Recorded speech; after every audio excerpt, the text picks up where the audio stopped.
Well. Good damn evening, Americans. Jericho Green, I'm here with you once again, but I'm not alone. Remember Michael Jackson when he was married to Lisa Marie Presley, that song he released, You Are Not Alone? I am here with you. Somebody's here with me because you know how we do it every other Thursday for Stop the Fuckery. If you're in France, it's Stop Le Fuckery. Ha, ha, ha. We all got to do our part. We identify the fuckery, and then we try to stop it. Today, what fuckery, which fuckery are we trying to stop? We're trying to stop that damn social media. Social media, if you're in the UK. You know who he is. You love him. GION. Oh, what up, man? There it is. What's up, bro? Yeah. Stop I the am fuckery now. so ready for today, actually, for this topic. So ready? There's been a lot going on in the social media world, actually, recently.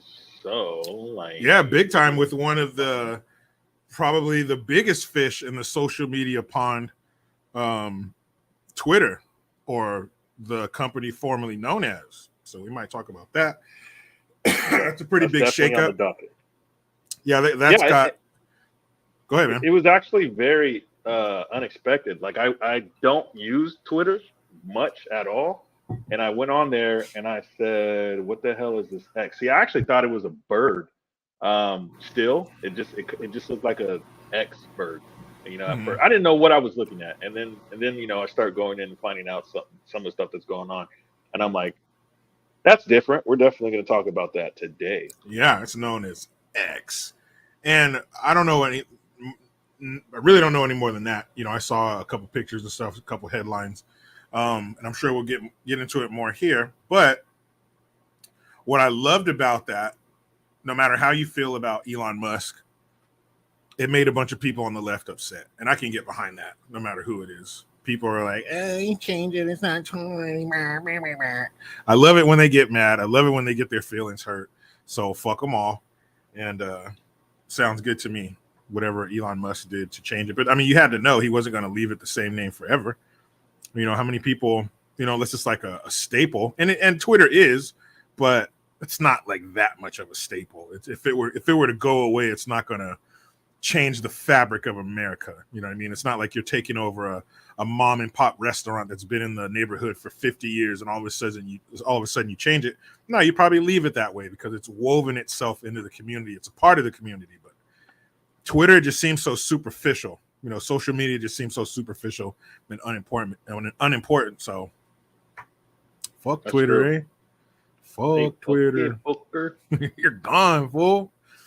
So, what you been up to the past couple of weeks, Gian? What's your life been looking like? Man, super duper busy. I mean, I have so many different channels and stuff that I have to run. You know, just off of YouTube and then Instagram.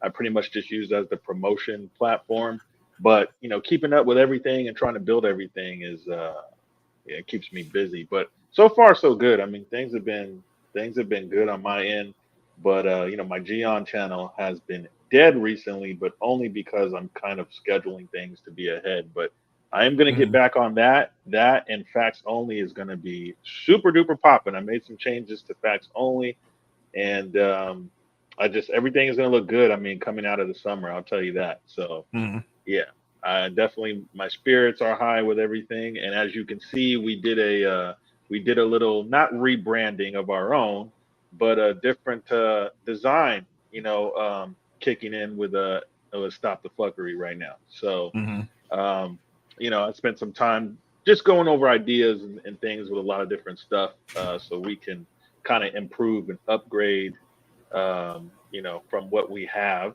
for us, and then stuff on my own too. So yeah, man, it's been a lot of, I've been pretty damn busy. BC, like my dad would say, busier than a one-legged man in an ass-kicking contest. That's busy. Well, good. I'm glad to hear that, man. I'm glad to hear your spirits are like so high, dude. You know, but did you die? You know, dude, you're good, dude. You're good. You know. Last weekend, I was in San Diego for Comic-Con. I got to hang out with Gabe, Eric July, Dean Cain, my boy, my new BFF, Dean Cain. And there's been talk of major changes with my platform and stuff and my channel. I mentioned it a little bit today on my live stream, but I will be kind of not getting away from, but starting to, dabble in other content, like maybe doing some interviews, maybe some like relationship stuff. Just, it's time for change, time to shake it up. I've been doing pretty much the same thing for 5 years. So I'm not going to stop doing that, but I want to start doing other things to pique my interest, keep me motivated, keep me active. So stay tuned for that, kids.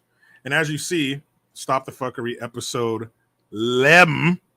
I don't know how you would spell that, but 11 if you speak the King's English. But episode 11, and it's about social media. It's everywhere, whether you like it or not. You're a part of it. If you are one of the few who don't have Facebook or Instagram or Twitter, nothing at all, you're a rare breed. And especially folks like myself and GION, we need social media. We have to engage with that beast, and it is a double-edged sword. It allows us to say the things we say and get our message out, but it also allows other things in. Then you have the TikToks of the world and the twerkers and all that stupid shit.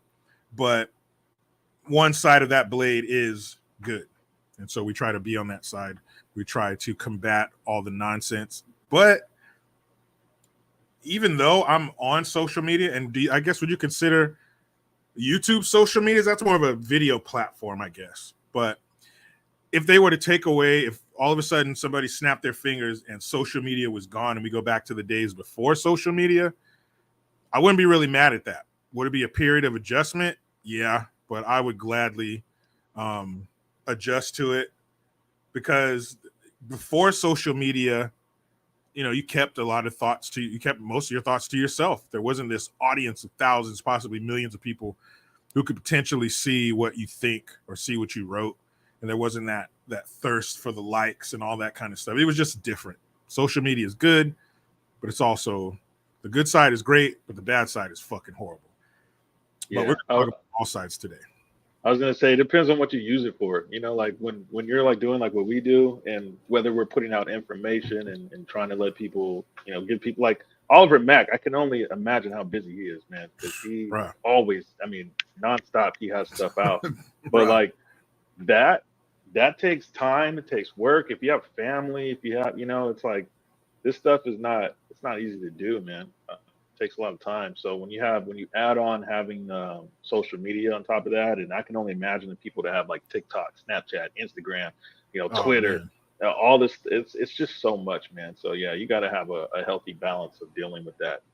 So it is a lot, and because you have to have some knowledge of what you're talking about. Some things can be completely opinion if you want, but especially if you're talking about political things, you got to somewhat know what you're talking about. So yeah, there's a lot that even picking what you're going to talk about, even if that's all you did, even if I just read everything for the first time when I was on my live stream, you still have to dedicate a lot to picking what you're going to talk about, because sometimes there's so many good things to talk about. Some things need to be left out. Some things you need to make a video about or whatever. But yeah, a lot goes into it, and the more time you put into this social media, the less time you have for other things, because you cannot do two things at once equally. Something's going to suffer. So it's a balance. And, there are people out there who with actual hard jobs, it's physically hard. I've had those jobs, so I know what it's like. And, boo-hoo, you got to look up some stories, but it is time consuming. But let's consume some time with this. Stop the fuckery. Stop it right now. Stop the fuckery. Stop. Sunday. Stop it. Stop. I mean it. Like a scary movie. Billy, stop. It's not funny. Stop it. It's not funny, Billy. Stop. Stop. Why so much extra shit in it? Stop. Stop. Stop, Billy. Stop. Jung Yu Jung. And then there's always Jung Yu Jung. Dude, that shit had me dying the whole weekend. Oh my, I was bugging the shit out of people with that. I was just like, Jung Yu Jung. They're like, what are you talking about? You don't know who Like, don't worry about it. Jung Yu Jung. That's the best. That is a highlight of our show right there. Man. That was one of my favorite episodes. Crime. If that's all we ever take away from this show is Jung Yu Jung, it's a win. We've already won. We're playing with house money. If you guys are here, you guys are winners. You guys are like winners. Not like wieners, like a wiener, but like you guys are winners. Like.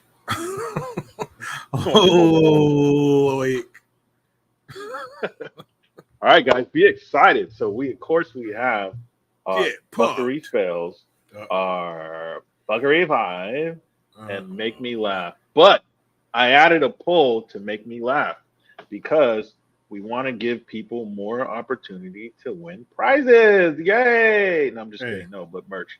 Life's about choices, man. It's about choices and options, and we got them. Yeah, so it's gonna be a lot more. We're gonna improve when we the further we go along and get things smoother. But yeah, so we have another poll for Make Me Laugh. So you guys are gonna be able to vote for which video made you laugh the most. And if it didn't make you laugh at all, then you're gonna hurt my feelings because you're dead inside. If these don't make you laugh, you're fucking dead inside. Yeah. You're fucking dead, Mom. Dude, Mom, don't bug me. I want chicken fingers for breakfast, Mom. Like, fuck off, dude. Like, get out. Get out of my room, dude. Fuck you, dude. It's my room, dude. It's my room, dude. Fuck you, dude. You see that sign on the door, Mom? Mine. Dude, Mom, you see that sign on my door? It says, fuck you, dude. So, like, fuck off. Get out of my face. Make me some chicken fingers, dude. Dude, I don't want barbecue sauce. I want mustard, honey mustard. I want no barbecue, Mom. You're so dumb, dude. Fuck, that's why I put that sign on my door. This says, fuck you, dude. Hey, it's Dad. So real. I'm picturing it all in my head right now. Hey, Dad. Fuck you, too, dude. You're fucking, I don't even want to live here anymore, dude. You're a fucking prick, dude. Like, fuck you, dude. Why is it so real? Like, I fucking lived it. I had friends who would fucking talk to their parents like that. Yes, they were all white, but that's the truth. Yeah, we could. There's no way we could get away with that shit. Dude, I had friends talking crazy to their parents. Oh my God. Oh my, I think the worst, the Hall of Fame, the badass kid Hall of Fame has to go to my boy Bobby. He's the kid who I went to his house to watch Predator when it premiered on like HBO or Showtime or whatever, because I knew we'd be able to watch it over there. I knew we would, because his mom worked a lot and his stepdad Bill was home, and Bill looked like he should have been on the cover of like an Allman Brothers album from 1975. He had like that kind of long hair, the plaid shirt, and like the dungarees and shit, and the big old thick black rim like birth control glasses from boot camp. And they call them birth control glasses because if you wear them, ain't no girl gonna want to fuck you. So Bill, he would talk shit to Bill. Bill would come in, hey Bobby, can you take he's real soft spoken too. Can you take the trash out, bud? Dude, fuck you, Bill. Dude, get out of my room, dude. Hey, you don't need to talk to me like that, Bobby. Dude, fuck you. Not even my dad, dude. Fuck you. I hate you, dude. I'm gonna tell your mom what she. I don't give a fuck, Bill. Get the fuck out of here, dude. And I'm sitting there like, oh, what? He's probably like, hey, he's like, Jericho, you should try it sometime, dude. Dude, tell your parents how you feel, dude. Like, fuck them, dude. Just like me. Watch, dude. Watch. Mom, come here. Mom. Oh, shit. Fuck you, dude. Dude, say it to my mom, dude. Practice with my mom. Mom, shut up. Say it, dude. Jericho. Dude, yeah. That shit. Holy shit. That shit really happened. Yeah, that's real life right there. It's funnier when it's real because That shit really happened. I oh was my like, god. dude, I couldn't believe it. Yeah, There's another R.I.P. dude, Bobby. another kid named Michael, dude. He tells his mom, he's like, Mom, shut up, I'm talking, dude. She was like, oh. She was quiet. I was like, dude, my mom would I have could fucking, my hell mom yeah. would have, we were driving to school when he told her that. My mom would have put that shit in autopilot and climbed in the back seat and just fucking, Hadouken, tiger. Fucking scorpion, get over here. Are you kidding me? Are you kidding me? Bruh. Oh my None god. of this would have man. happened. None of this would have been like George Bailey and A Wonderful Life. I wish I was never born. I wish I was never born. All this would have happened. None of this Jericho Green, YouTube, none of this shit would have happened because I would have died in 1989 when I Yeah, said we that to wouldn't my be mom. here today. You talk about some fuckery. My mom would have stopped the fuckery. She would have stopped that shit a while back. And then whatever was left of me, my dad would have cleaned it up. Yeah. Get the broom, honey. Dude, you fucking killed him, dude. Fuck. Yeah. Wow, Yeah. well, you should have said fuck you, dude. Fuck you, dude. Bill, get the fuck out of my room, dude. And we're like 9 years old. Not that there's a good age to be talking to adults like that, but this is coming from a little kid. I was like, oh my God, Bobby. Oh my God. Anyway, that's one type of fuckery. That's two gold, man. What a good way to warm up the show. That's all facts, all shit. real, all of it. Maybe the accent was a little exaggerated, but the words were not. Those are lifted verbatim from Bobby and Bill and Michael and his fucking mom. Okay, stop. Before we get into the story, you have some super chats. You should some super dupers, dude. Fuck, dude. Already, dude. Like we just started, dude. Thanks a lot, Stump.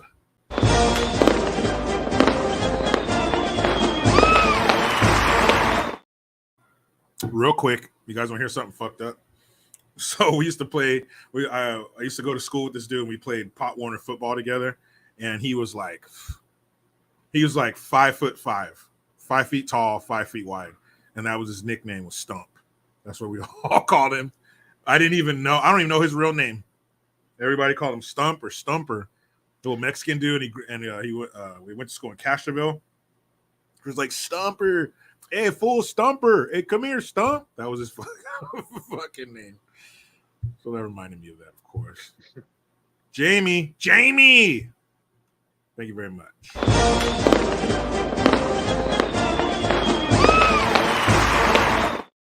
Thank you, Jamie.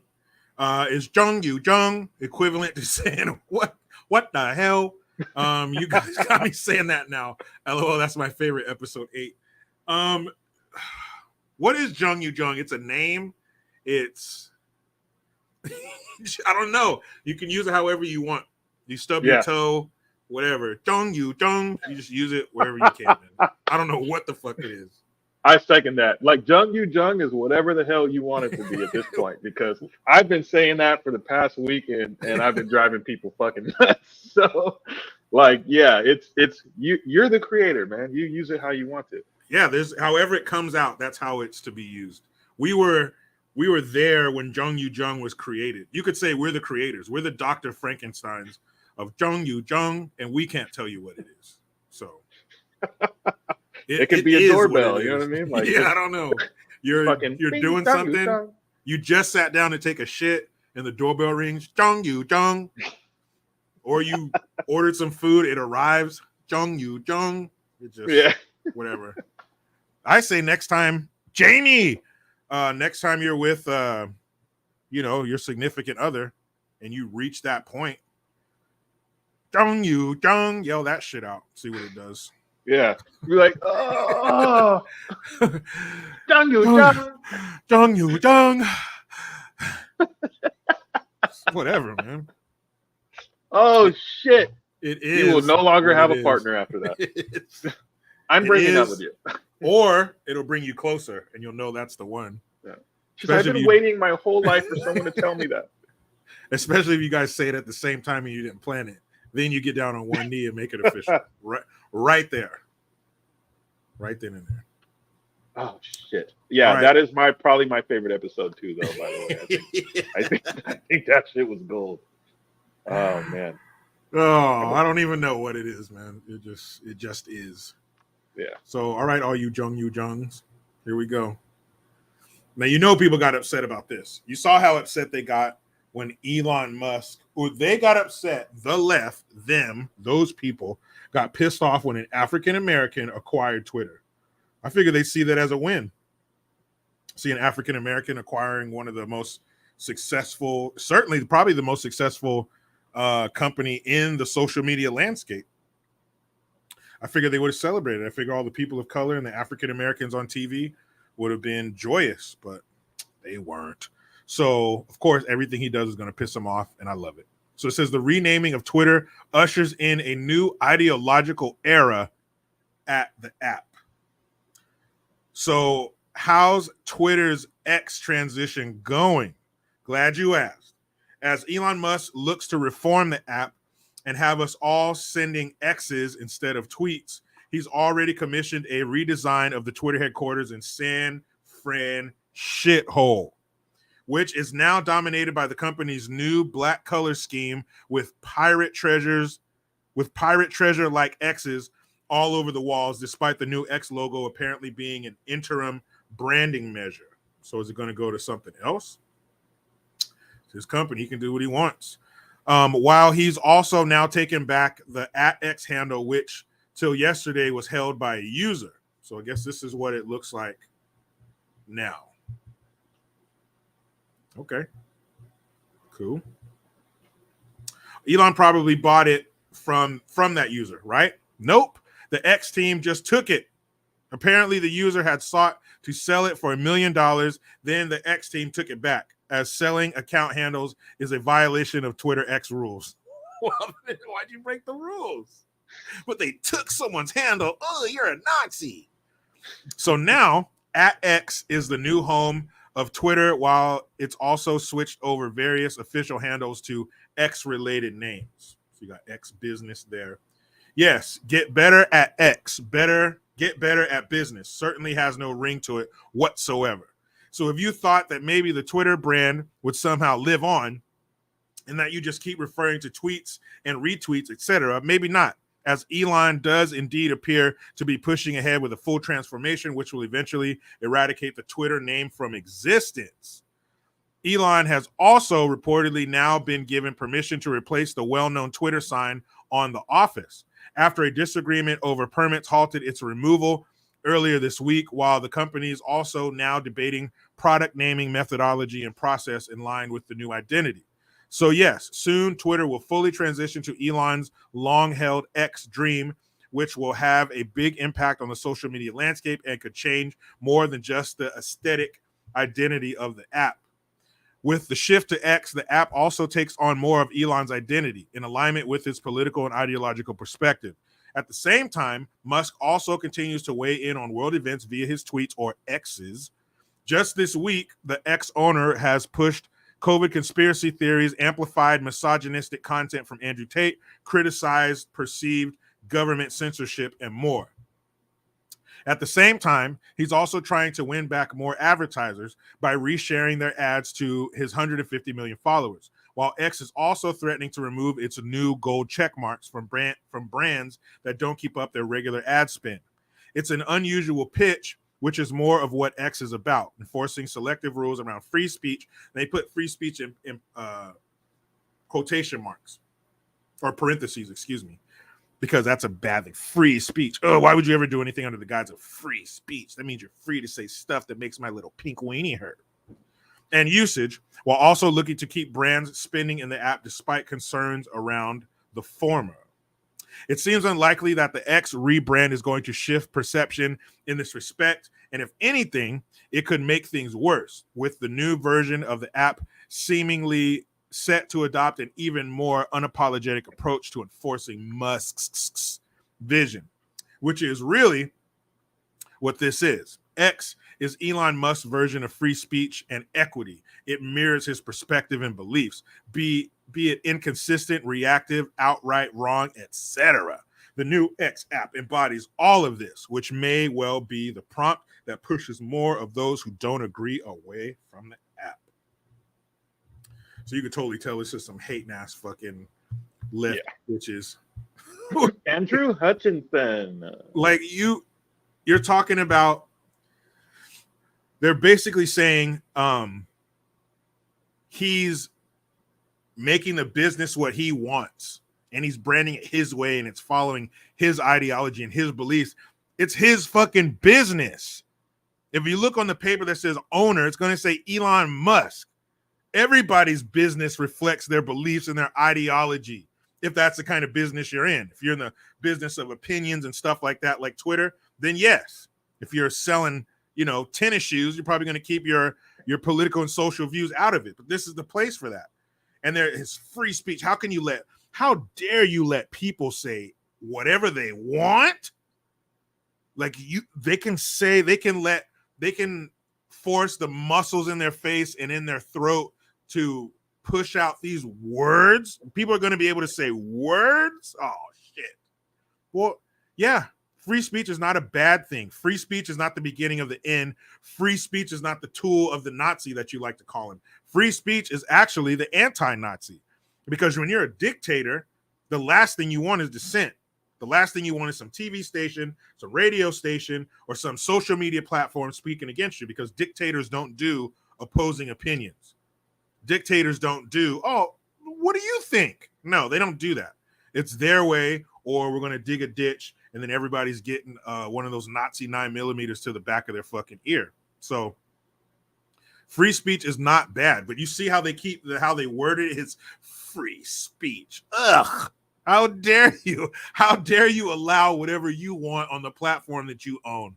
You're supposed to put on your platform my thoughts and my beliefs. And look at Twitter before he bought it. It's not like that was a safe space for free speech. It was their ideology and their beliefs pushed on everybody else. And if you don't conform, you got to go. He's not saying that.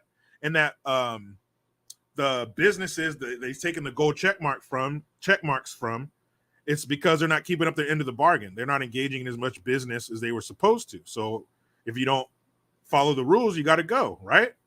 But this is called fair. This is how things are supposed to work. This is how a platform for free speech is supposed to work. You're supposed to be free to say whatever you want. So for them to anybody who uses words like equity, you lost me. You lost me at equity. Stop. Equity is bad. Unless you're talking about purchasing a home, I don't want to hear equity. That's ridiculous. There shouldn't be a federal government or state government or any other entity involved in making you land where I land or making me land where you land. You get what you work for. You get out what you put into it. If you're up early, busting your ass or putting in a bunch of hours, and I'm sleeping until 2:30 playing fucking COD, but I still get to be sitting with you at the boardroom table, and I'm on your lavish vacations, and I'm tapped into your bank account, that's not right. You did your thing, I do my thing, we land where we land. That's life. If you want to be where somebody else is, find out how they got there, do your thing. But placing these pieces all on the finishing line at the same time, that's not right. That's not how life works. Yeah, you said a lot of what pretty much how I feel about it. Oh, 1 second, Gian. I got to go turn off my sprinklers, so I'll be right back. Turn them off.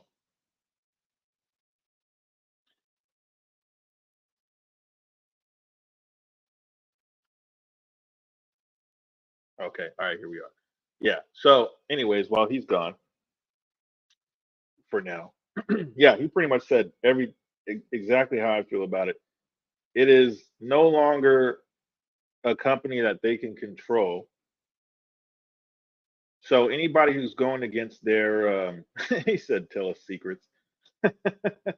Anybody who's going against their agenda, and free speech definitely is something that they want to get rid of. So that's not a secret.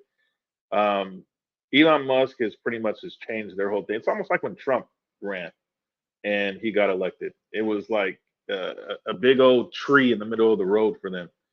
So Elon Musk taking over this company and it's literally no longer Twitter is, I feel like it's a tree in the road for them. So I'm not actually surprised that there's going to be hit pieces and all that on X, on formerly known as Twitter, on Elon Musk.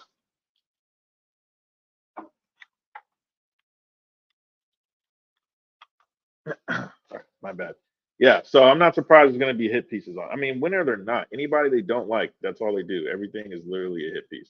I don't think I've ever seen a good article about Donald Trump, still to this day, by any mainstream media news outlet.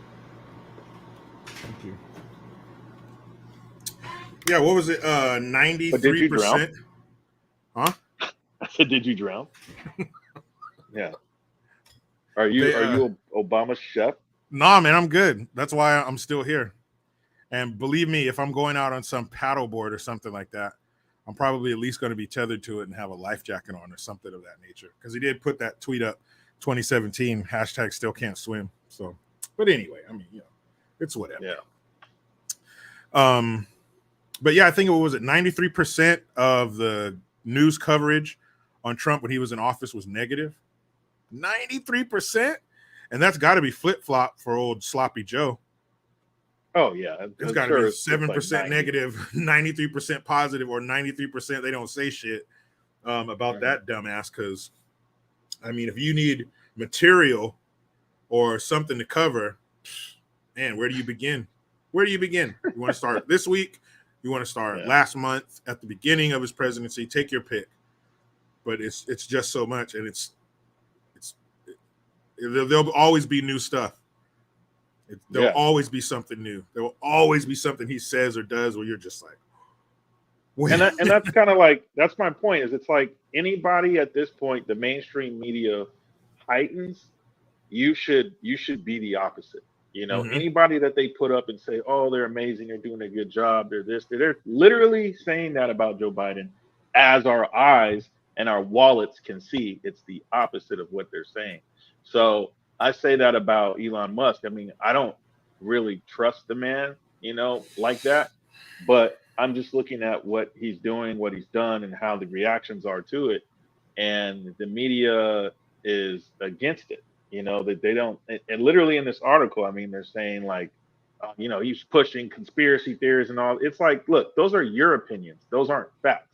And every time that they push their opinions in these articles or in any type of slanderous stuff that they try to put out for anybody who's going against what their ideologies are, it's obvious to see. So, that's not to say that Elon Musk is the best man in the world or what he's doing is the best thing in the world, but he's doing something that they don't like. And I think we can get on board with that. And I honestly don't really have an issue with Twitter changing. I don't care about Twitter enough to be invested in it like that. But at the end of the day, it's like you said, you're writing words, and that's what you're doing. You're writing words and you're clicking send, and other people get to see it. Whether they like it or not doesn't matter. But the fact that they are trying to gatekeep that and keep it as a hive mind, they don't like what he's doing with it. And me personally, I don't care. I know the lefties do. People on the right, I don't think they really care either. As long as they have a platform that they can, put their thoughts on, that's it. That's all that matters. And the fact that they're trying to gatekeep that as much as possible on every platform. I'm sure we remember Parler, Parler or something that they destroyed. Yeah, so it's just like, hey, I don't care what you do with it. Can I say that I like pineapple on pizza? Yes or no? You know what I mean? It's like that's all that matters to a lot of people. I wish you would have told me before we got so far into these episodes, because that definitely would have been a deal breaker.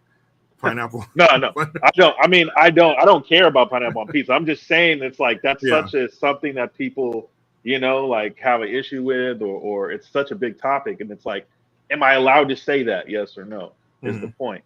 So that's all that people care about is, can I say what I need to say? Can I post what I want to post? Like, that's it. And I wonder how different the outcome would have been if there wasn't this suppression from the from the different social media platforms when it came to the sweet and sour sniffles.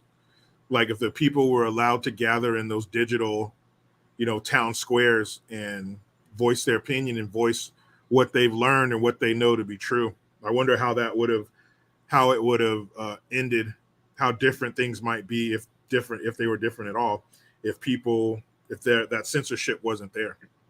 Like they let people really put their ideas and their experiences out there for other people to see. I wonder how that would have made things different. And I want to say this too, for people that have a working brain, is you have to ask, who are the people who benefit from censoring you? And what's their goal for censoring you? Because this is happening on a massive scale in terms of globally. It's not something that's just happening in your town, in your city, in your state, or in your country. So who are the people that benefit from this?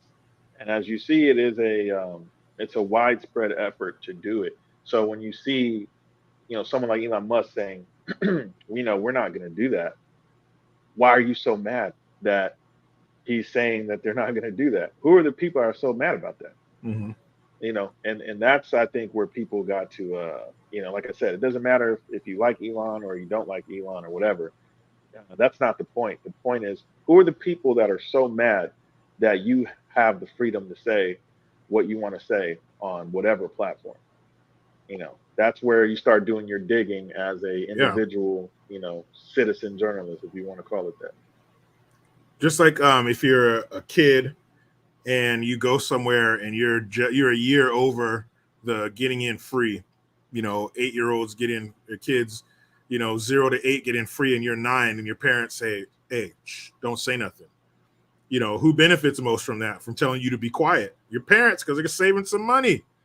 So yeah, whoever's against that, anybody who writes free speech in parentheses, you're fucking out of here.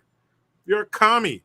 Anybody who's equity, diversity, those words, get out of here. You're done. Like I shouldn't even finish reading the article. I know what this is. Those words, and at least they use that kind of language, and we should see it as kind of a red flag. Like, oh shit, you said equity, you said diversity, free speech is bad. At least I know who you are. You're raising your hand up and say, "Hey, I'm a jackass." All right, thank you for doing that. Thank you for letting me know who you are, so I can stay far, far away. Just like Jenny, I'm gonna run far, far, far, far, far, far away, so I can stay far, far, far, far, far, far away. Jenny, why don't you love me? She will. Don't worry, Forrest. She'll love you after she gets AIDS. After she goes halfway around the world and gets blown out by all the Black Panthers and all the groups, all the rock groups, she'll be back when she's coughing up blood in her fucking hanky. That was bullshit. Fucking Forrest. JD, yo ho, JD. Forrest. Yeah. Poor Forrest. Forrest. Poor Tom Hanks. Forrest, I need you to go to town, go far, far, far away, and give me some AZT. Damn, that was messed up, dumbass. Yeah. Jenny's been blown out. Her back's been blown the fuck out. But still, despite Forrest and his poor decisions, the salty New Yorican is showing love.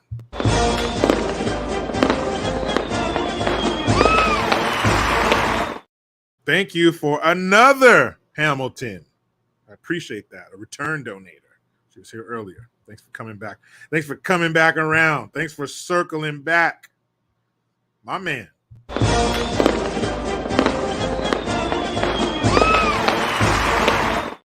Spunbang 65. Thank you. He says, I have some extra gravy. That sounds different. No extra gravy with Biden, but he's bringing back the cheese. Biden's bringing back that Flamunda cheese. Dude, him and Mitch McConnell, they are facing off in the war, in the battle of senility. Who is going to do more senile old man shit? Sloppy Joe or Glitch McConnell? That shit. I mean, to me, it's going to be Joe Biden, of course. I don't know, man. Mitch McConnell came out swinging yesterday with that shit, whatever that was, that buffering he was doing. I was like, when I saw it, I couldn't believe it. I was like, I could. What is going on here? This dude, and it was like 30 seconds long, man. It was a long time.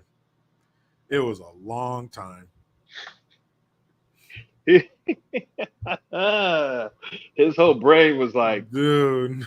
fuck. He was in there like Dude. Jung Yu Jung. It was all bad.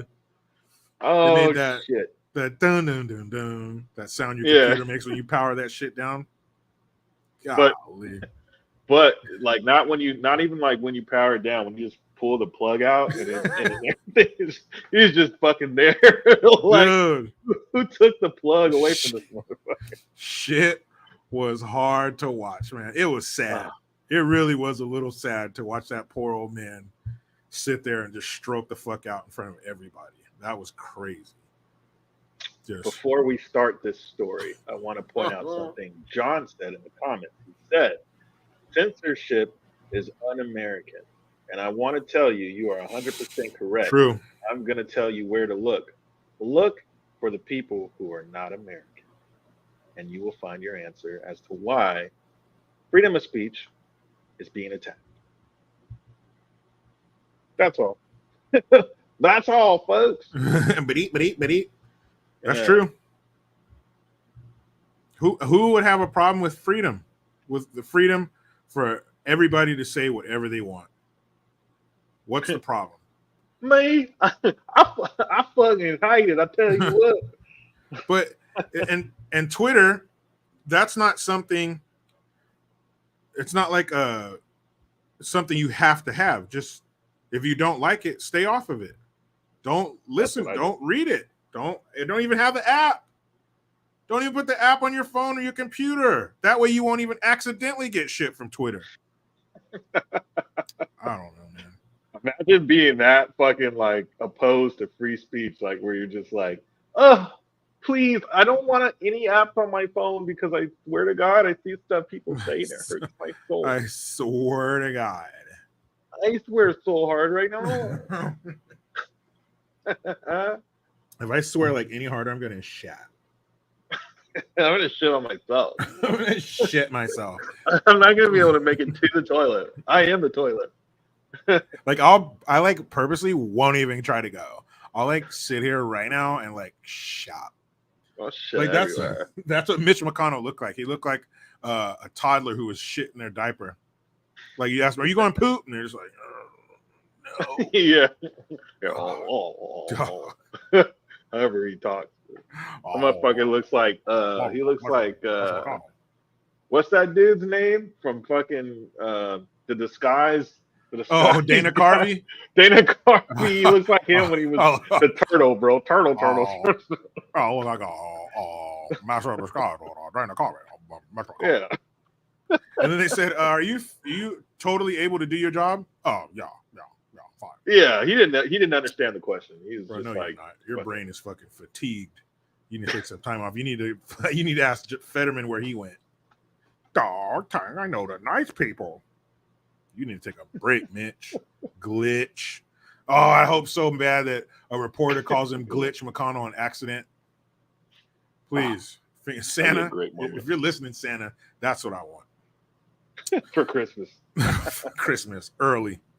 It says a friend finding app offered a quote safe space for teen sextortion soon followed.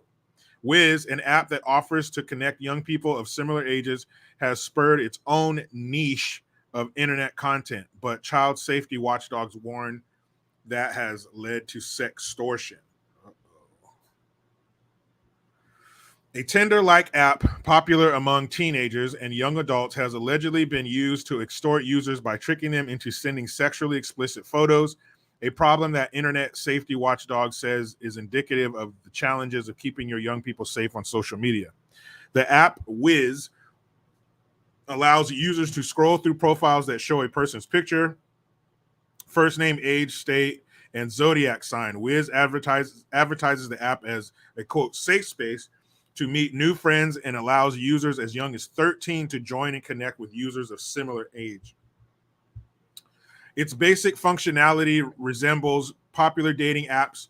When users open the app, they are presented with another person's profile. They can then choose to send that person a message in the app's chat function or swipe left to see a new profile. Child safety watchdogs have questions whether the app's safety system is effective. The app, which is based in France, has been downloaded more than 14 million times worldwide since it launched in 2019 and more than doubled its monthly active users in the last year. According to Sensor Tower, a company that tracks apps, it's at times ranked in the top 10 social networking apps on the Apple Store. That makes Wiz a relatively successful but still niche social network, the kind that can avoid the scrutiny heaped on bigger tech platforms. And since Wiz is a French app, it does not have to report child safety issues to U.S. authorities. Experts told NBC News. The app also has no parental controls, according to Bark, a company that makes parental control products. John Sheehan, senior vice president of the Exploited Children Division and International Engagement for the National Center for Missing and Exploited Children, a nonprofit group tasked by the U.S. government with tracking reports of child sexual abuse material online, said this organization has received more than 100 reports from members of the public about minors allegedly sextorted on Wiz this year, putting the app behind only Snapchat and Instagram for such reports. Sextortion is an increasingly common online crime in which people are enticed into sending sexually explicit photos. Once the photos are sent, the receiver of the images threatens to share them online with family or friends unless the victim sends money. That's just people knowing to report. That's just people knowing to report to cyber tip lines. So the incident rate could be much higher, Sheehan said. According to the Canadian Center for Child Protection, a national charity focused on child safety, Wiz was the seventh most mentioned platform in sextortion reports. It is to its tip line between June 2022 and last month. Stephen Sawyer, director of the C3P's tip line, said they received 75 reports in relation to Wiz since January 1st, compared to 15 reports in the 6 months prior. He said he could not speak to the reasons for the uptick. In the last 6 months, around 90% of C3P's reports involving Wiz were related to the alleged sextortion of young people, he said. He added that some users in these cases, ranging from 13 to 17 years old, viewed or talked about Wiz as a dating app. They are often looking to connect with other similar age peers through the app, and that's how they get extorted. It's unclear who was behind the sextortion or if the sextortion efforts were part of a larger pattern of online criminality. The app has become popular enough to spawn its own genre of online content in which people post videos of themselves using the app and attempting to woo people they find attractive. In many TikTok videos, users have shown screenshots of their chats on Wiz where they test their Riz, a slang term used by young people to describe someone's level of charisma or attractiveness. It rhymes with the app's name Wiz, which teens picked up on and turned into Riz challenges on Wiz.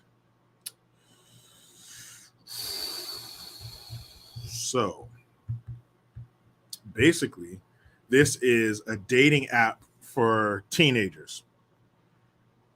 I don't think it's a good idea. I think young people, especially minors, like you should have to go out and meet people in real life. You shouldn't have a dating app.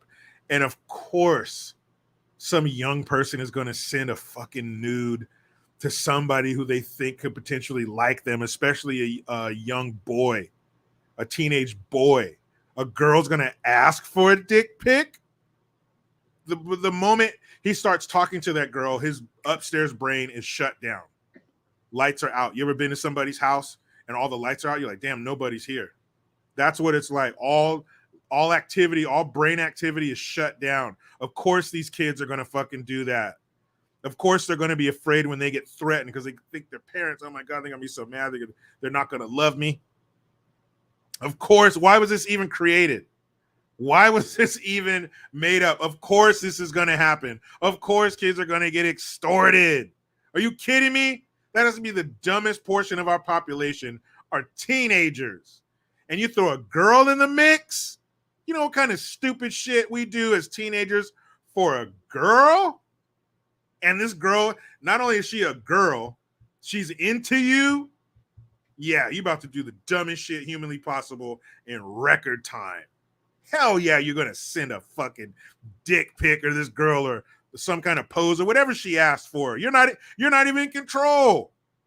Your brain ain't even working right now. If they hooked up those electro things to your temple, there would be zero activity on the fucking screen. Flatline. Your brain is fucking dead. Your dick is making all the decisions. And I imagine for young ladies, it would be the same. Some cute guy, yeah. Some bad boy, he punches a guy in the face, but he volunteers at the SPCA on the weekend. Some fucking dude that don't exist, hell yeah, she's gonna do that. And what did they think? Maybe they wanted this to happen. They had to know. They had to know this shit could go sideways. And it said 13 to 17. So are those 13 to 17-year-olds allowed to, it said kids of similar age. So can a 13-year-old potentially be on this app with a 17-year-old or a 16-year-old or a 15-year-old? That's fucking crazy. And then you're getting into not even the sextortion, but I'm sure there's some grown perverts making accounts, making profiles on here, trying to talk some young kid, some young boy, young girl into showing, taking some nudie pictures or some shit like that. Like, what the fuck did you think? You're taking the most impulsive members of our society and connecting them to each other, and you're shocked when stupid shit happens. And 1 second, Gian, I want to say my man Jay Reason. Shout out to Jay Reason, back for round 2. He said, just get rid of all phones for kids under 16, and that will solve the majority of these stupid ass issues. Exactly. The other day, something was on TV or something like that, and it was some teacher was having a problem with students having the phones in class or doing something with their phones. And even my 7-year-old son goes, why are they allowed to have their phones in class? Yeah, why is that an issue? When you come in here, you put your phone in this fucking basket.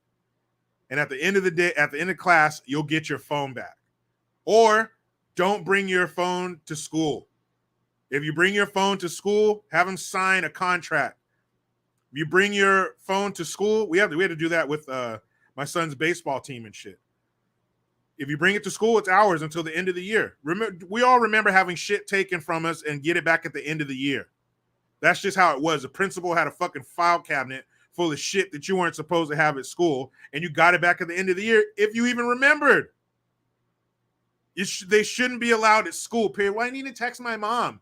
We all went to school without texting our mom shit. They have phones in the office. Trust me, as someone who got in trouble in school, they got phones. They can contact your parents. Trust me.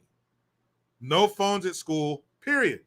China, they're a communist dictatorship, but sometimes they get shit right.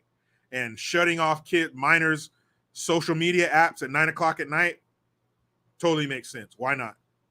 You need to be in bed getting a full night's sleep for school tomorrow anyway. Yeah. You said, and then Jay Reason's comment as well was perfect because I was going to touch on that. Is number one, kids, they shouldn't have phones. It's tough. It's a toss up because in today's day and age, I would like to have access to my kid at all times when, if for some reason I couldn't be around or the mom couldn't be around or something, right? And so you do have access through the cell phone, so you know where your kid is at. You're able to track the phones, all that other stuff.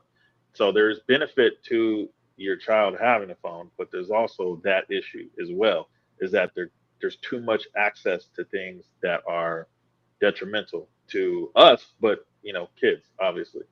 And so that's kind of where that toss up is for me. But looking at this app is catered to a certain age group, which is a problem. Mm-hmm. It says that it's catered to ages 13 through 17. Why are you creating an app that's catered to 13 to 17-year-olds that involves dating, sending photos, sending videos? That is already a cause for trouble. And if I was a parent, my mind would be going, who the hell would think of that? Like, you're creating an environment. I mean, it says it's a Tinder-like app. We know what Tinder is. Tinder is for hooking up. At least it was. Now, people are saying, "Oh, I'm not looking for that," even though you're on there because you are looking for that. But this is a Tinder-like app for teenagers. not adults, not young adults, not Mm-hmm. elderly. This is for kids, right? And they're at that age where they are going to be sexually active the most. So that is the other issue. Uh, the next issue is that it's kind of like how you pointed out, you don't know who's behind some of these profiles. So you can have, older men, older women, whatever, right, that are creating these profiles and asking these, they're communicating with these kids and asking for nude photos and all this other stuff. Now I have a story, and I don't remember what app it was. And I might have been around 15, 16 years old. I can't Uh-oh. remember. But I've always been smart, and I never did stuff like that. But there was a fake profile, because there was a lot of them that was created, and I don't remember if it was like on MySpace. I can't remember what it was. Point being, though, I remember it was a girl, supposed to be this pretty girl, or whatever, right? That was sending me messages. Then I remember one of the messages was like, "Oh, can you send a photo of you, like when you were a child or a baby or something, like, or whatever, right? Young, like 4 or 5, 6 years old or whatever." And I said, "This is fishy as shit, right? Obviously, nobody. Why would you ask somebody Yeah. like that? Like, but just doesn't make any sense." So I went on like Google and got like a stock photo and and I don't remember what was like said after that. I don't remember if it was a thank you. I don't remember what. But all I can imagine now is that whoever that person was, which I'm sure was some type of pedophile, was probably pleasing themselves to shit like that. Mm-hmm. So moral of that story is that the internet can be a dangerous place for, number one, for kids, but number two, when you are in an environment that's dealing with relations and communicating with people like that. And when you are young, when you're a teenager or below, you don't have, your brain is not developed yet fully to where you can understand the outside world. Because when you're growing up with these apps and this and the internet and all that, you don't really know what the world is like, because that starts to become your world. So I think that the whole fact that this is targeted towards this younger generation creates so much issues. And then of course, as it's talking about sextortion, it's like you said, what do you think is going to happen? And if you're a parent, you have to keep your kids away from this stuff as much as possible, because these people don't have good intentions when you are creating stuff like this that is targeted towards young people. It doesn't make sense to me that you as parents, that you would allow your kids to kind of just have this too much freedom, on the open Mm-hmm. web like that, that they now have access to being able to send each other shit like that is insane to me.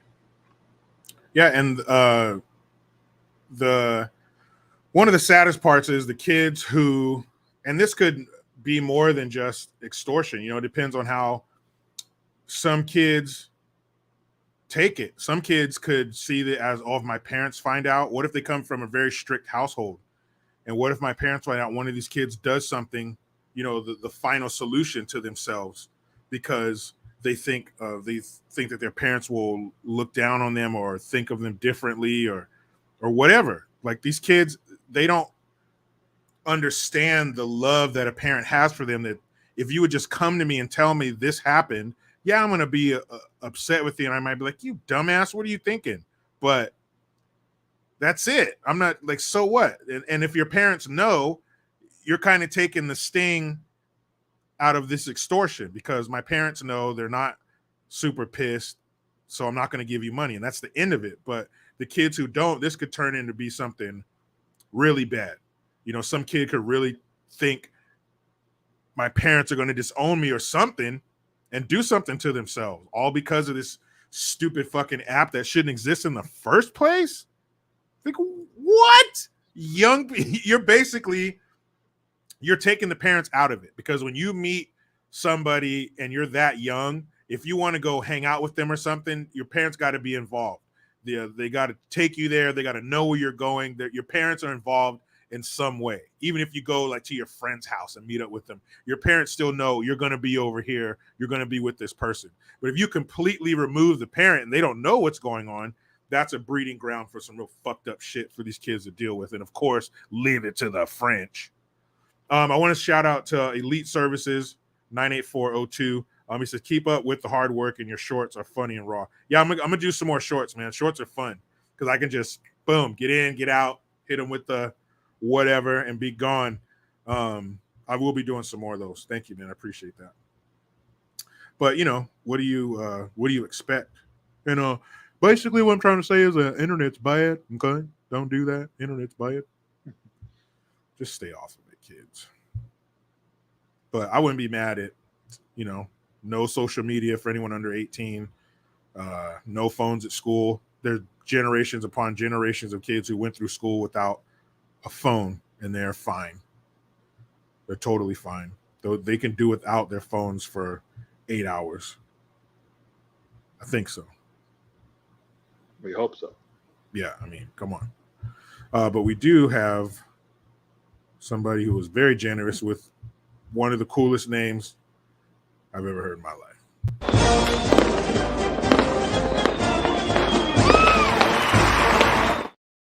This Friday night at 8 o'clock, what's going to happen next with Colt Hammer?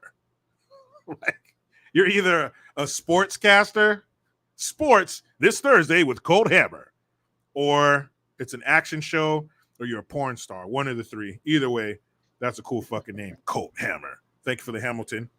He says, these people are creating a false climate crisis narrative so they can stop you from driving, taking an airplane, and force you into poverty from high energy bills. True, and that's happening right now in Europe. Their energy prices with winter coming, you know, and who knows what's going to happen with Russia with the winter coming, because they supply a lot of that oil to Germany and other countries in Europe. So, you know, hopefully we didn't piss them off too much with financing this whole war with the Ukraine to where they don't squeeze Europe by their nuts. But yeah, it's bad, man. Their energy prices are through the damn roof. And what are you going to do? You're going to not pay them and freeze to death? That's real fucked up. People, you know, they talk shit about America and we're going to leave. And, you know, it's bad and it's racist and systemic racism and all this shit. But we're gonna leave. Where are you gonna go? They always say Canada or Europe. Those places don't have a constitution. Those places don't have recourse for you. Those places don't have guarantees woven into their genesis for you. This shit like this can happen and there's nothing you can do about it. Just because they speak English in some of those places and they have McDonald's too, that does not make them America. They're not even fucking close. If it wasn't for our American military, some of those places wouldn't even be named what they're named now. They'd be named after the country that took them over. That's what they'd be named after. Have some Russian name right now. Just because other countries are westernized and they have movies and shit, no, they're not America. So keep your ass right here. Or not. If you want to go, hey, get the fuck out of here. Somebody else will take your spot. Go on, get. It's like that scene in True Lies where he shot at Bill Paxton's feet. He's all, get lost, dipshit. Shot like 5 times at his feet. But they won't. They ain't going no fucking where. Wait, I don't get a phone call? No, you don't get a phone call here. It's funny, man. The other day I was at my grandfather's. You already know stories about my grandfather. And my aunt was over there, you know, woke, the country's racist, all that shit, right? Yeah, one of those. And she said apparently she's moving. I said, oh, thank God. She said she's going to like Spain or some shit. And okay. I'm just here like I don't. If you think here's racist, I don't know where you think you're gonna go where it's not gonna be racist to you. If you think here's racist, I mean, and that's not to even say like Spain is racist. the thing is it's like you normally always say, what other place would you rather be black in?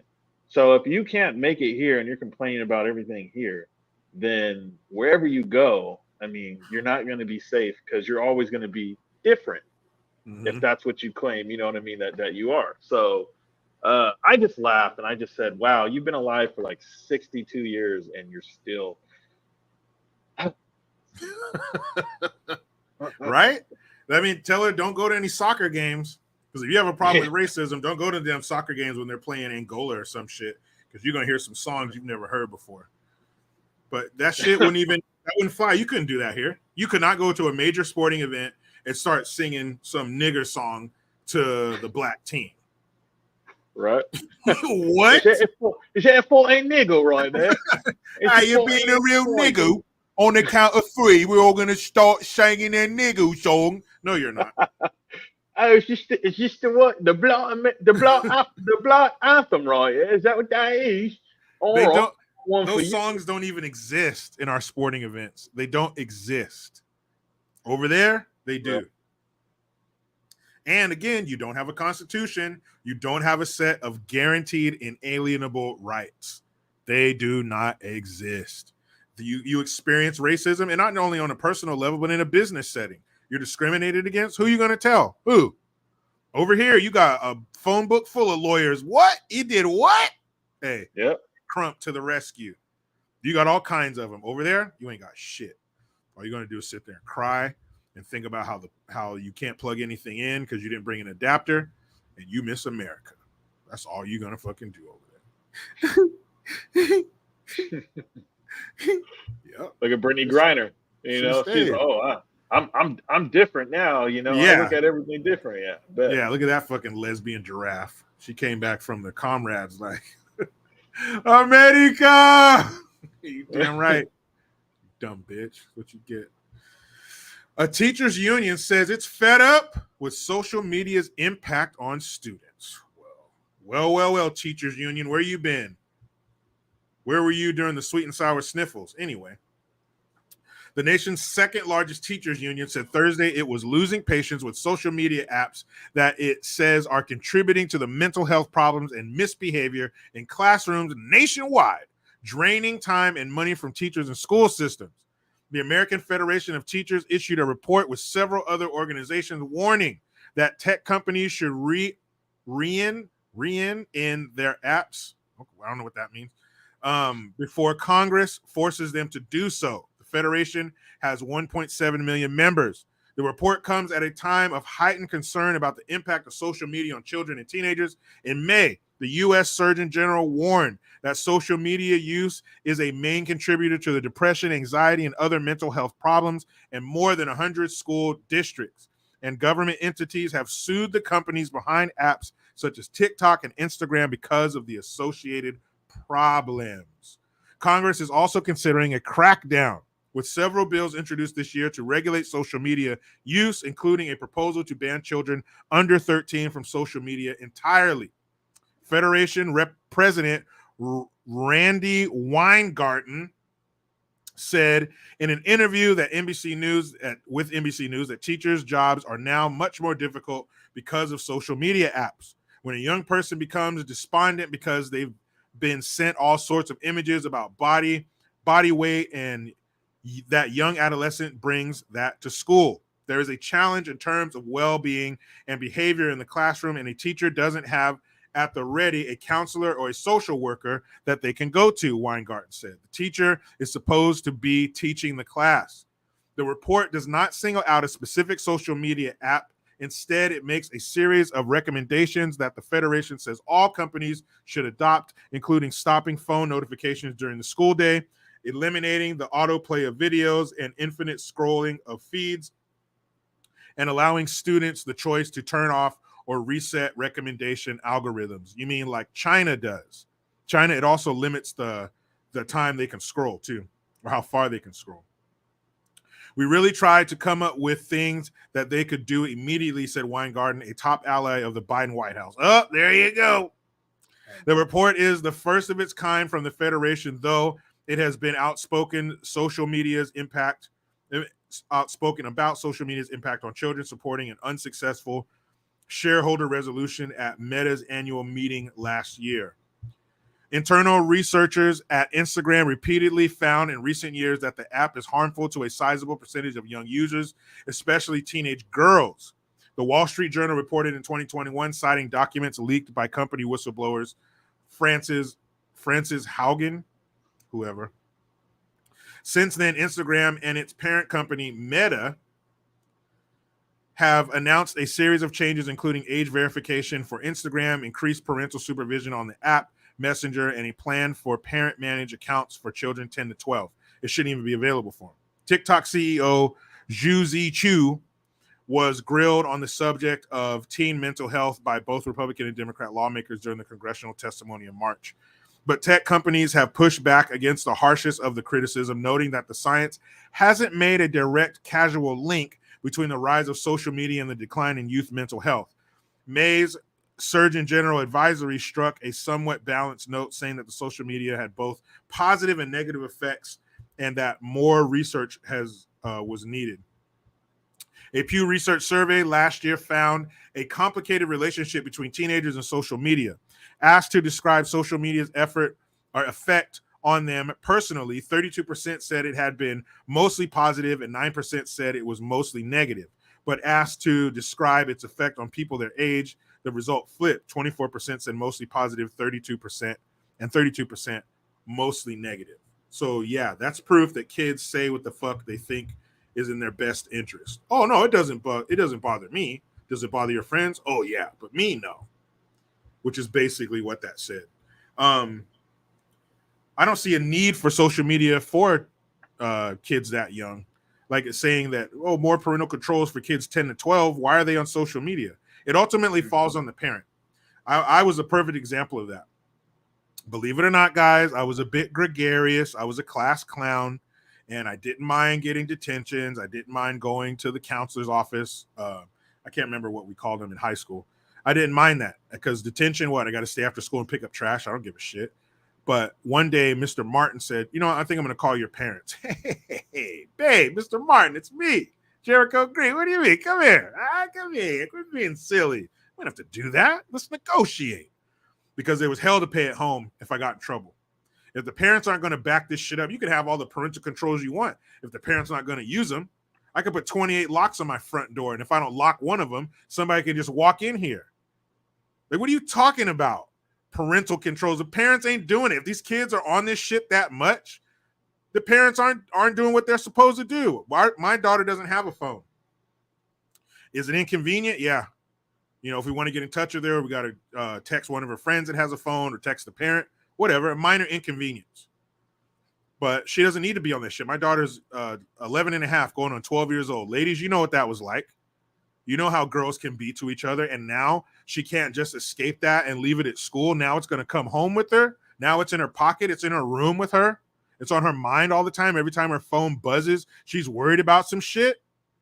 I'm not going to do that shit. It's not necessary. We all, I know there's some young people in here, but I'm sure we all made it through high school, or the overwhelming majority of us made it through high school without any type of personal communication device. It's bad enough when you deal with shit at school, but like I said, now this shit can follow you home, on the way home, on the bus. You never unplug from it. It's just not necessary.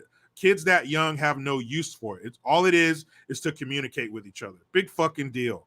Call me on the house line when I get home, or we'll make plans at school, or call my parents. They don't need to constantly be in touch with each other. And the CEO of Twitter, he was up there when he was testifying. He was even saying in China, it's different.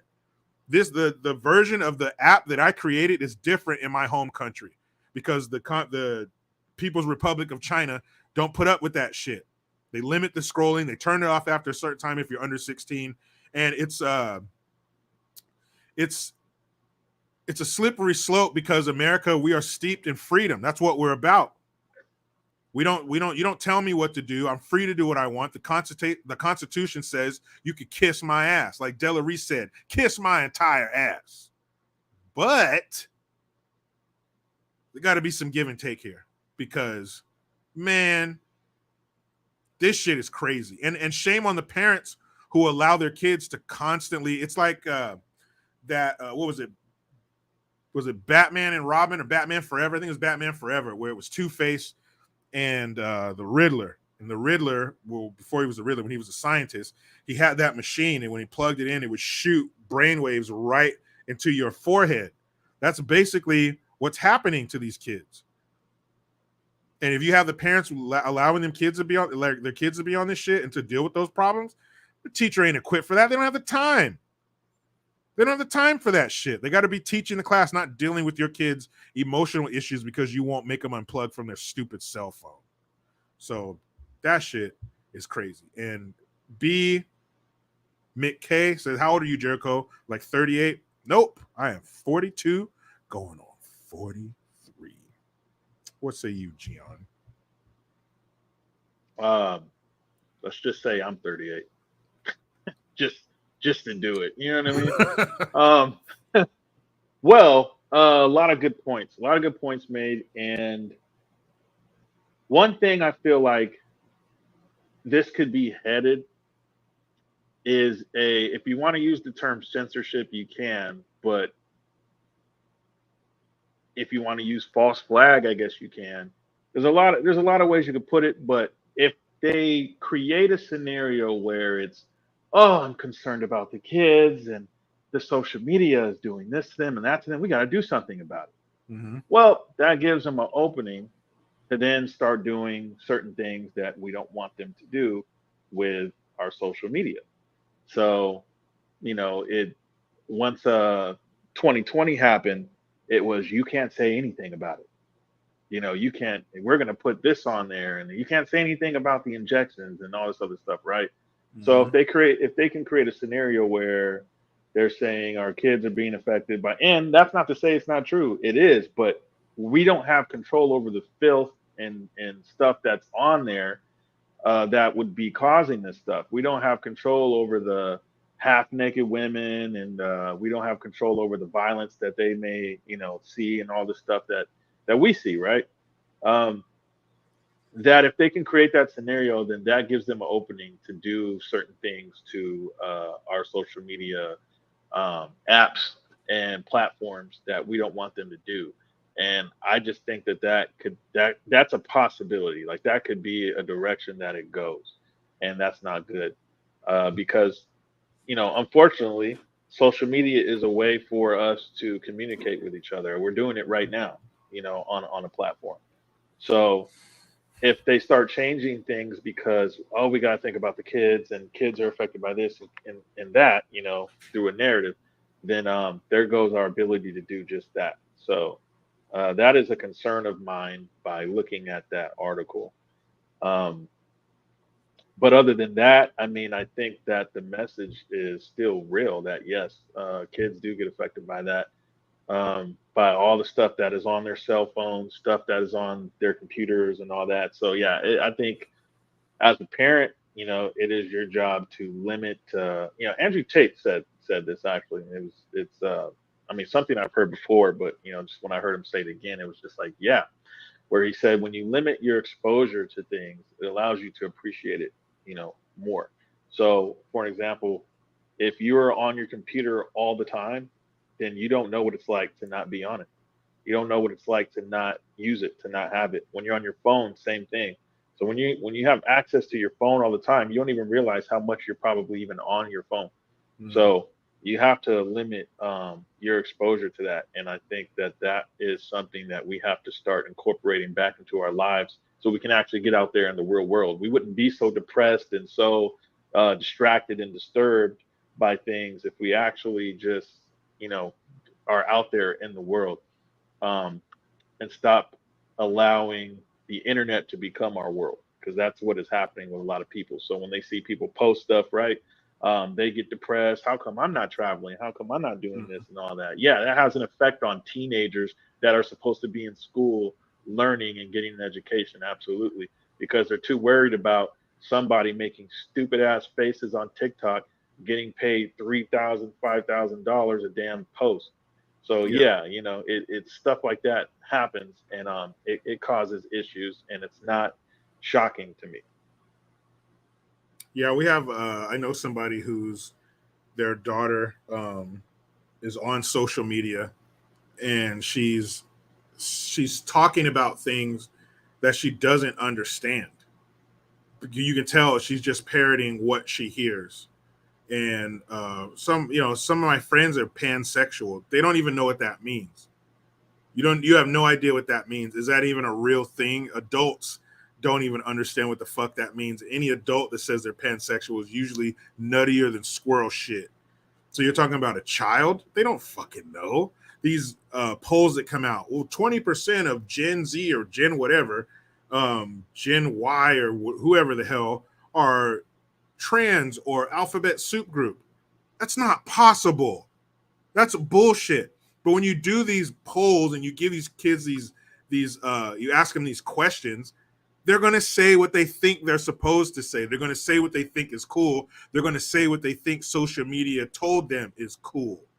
They don't believe that shit. And if they repeat it over and over again, they get those images 50,000 times a week, they're going to start believing it. Maybe I am this. And if I'm not this, maybe I'm not cool.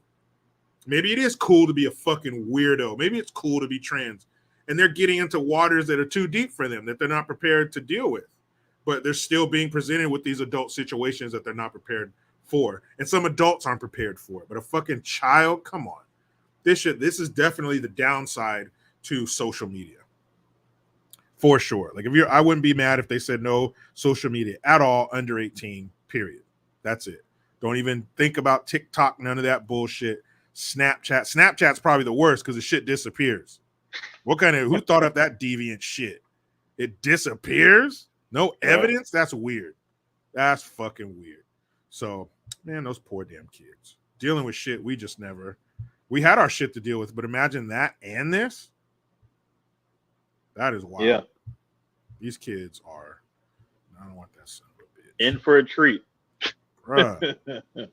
You want some candy? Yeah, those. Yeah, and back in the day, that was only some weirdo with a van and no windows. Now that weirdo can be sitting there with you in the room. And you're talking to him. Bro, that shit. No. Life's bad enough without all this new shit. I try to live it old school. When my kids, when we have dinner, sometimes we'll watch Fresh Prince or something old. You know what I mean? Maybe we're probably going to get into Family Matters after we're done with Fresh Prince, because my kids don't like the new Aunt Viv. They don't like the light skinned Aunt Viv. So I don't think they're going to make it through. She came in like season 4. My kids are like, "Who's that?" That's a new Aunt Viv. Oh, we don't like her. Well, my son's like, they don't know what happened with the old one. Apparently, she was a problem. That's she was nuts. She's nuts. Yeah. My son's like, "Daddy, we like the black Aunt Viv like you." I was like, "Oh, thanks, man." You're a thing, but my kids are mixed. Man, kids say the funniest shit in the world, man. They're so fucking hilarious. I like the black one like you, Dad. And every black man with a beard, my son, "Hey, Dad, he looks like you." "No, he doesn't." "Yeah, he does, Dad. He looks like you." "No, he don't. You're gonna have to eat outside now because you said that shit." Yeah, go to your room. Go outside. Get out of my house. White House press secretary says they will continue to, quote, promote responsible actions, end quote, by social media platforms despite judges' restrictions. Because the White House is all about promoting responsibility, right? White House White House press secretary Wyclef Jean, aka Chocolate Patty, said that the Justice Department is still reviewing a federal judge's decision that restricts administration officials from contacting social media companies to protect speech. What does that mean? Speech is free. It doesn't need protection. She declined to say whether there would be an appeal of the decision, which came in response to a lawsuit filed by the attorneys general of Missouri and Louisiana. They claim that the federal government officials were, quote, colluding, end quote, with social media giants to censor speech related to the sweet and sour sniffles and election integrity. What? Under the guise of combating misinformation. You remember that word? It was mis and dis, right? Misinformation and disinformation. Oh, they love those words for so long.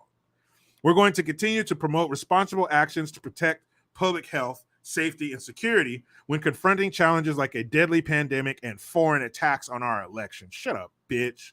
Fucking Russia didn't have shit to do with that.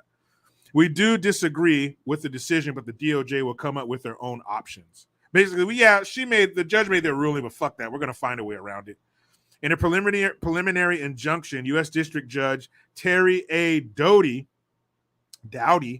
named a long list of Biden administration officials, including Chocolate Patty, as well as federal agencies, including the FBI, that are restricted from specifically flagging content or posts on social media platforms and or forwarding such to social media companies, urging, encouraging, pressuring, or inducing in any manner for removal, deletion, suppression, or reduction of content containing protected free speech. They also are prohibited from working with organizations like the Election Integrity Partnership for the purposes of trying to curb posts. That is a shame.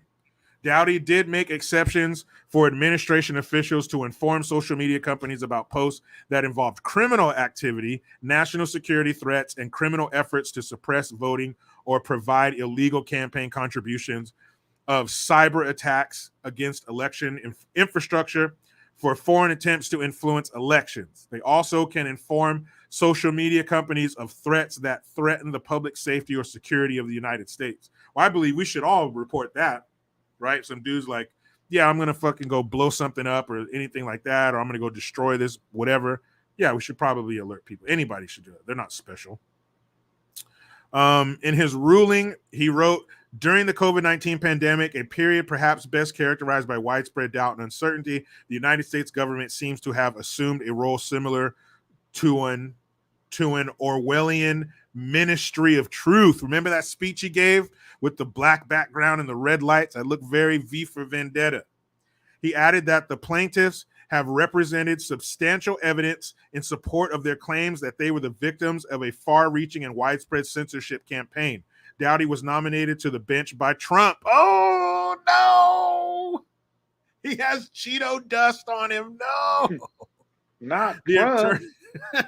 Not Trump! The Attorney General lawsuit also cites instances that occurred during the Trump administration when the COVID pandemic started.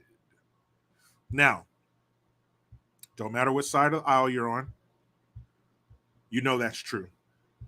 You heard the misinformation, the disinformation over and over and over. You know posts were taken down. You know they still have that fact checker bullshit under certain posts. You know that shit happened. And that flippant attitude. Well, that's what they ruled, but the Department of Justice will come up with their own regulations. How? The judge just ruled. That's what you're supposed to go by.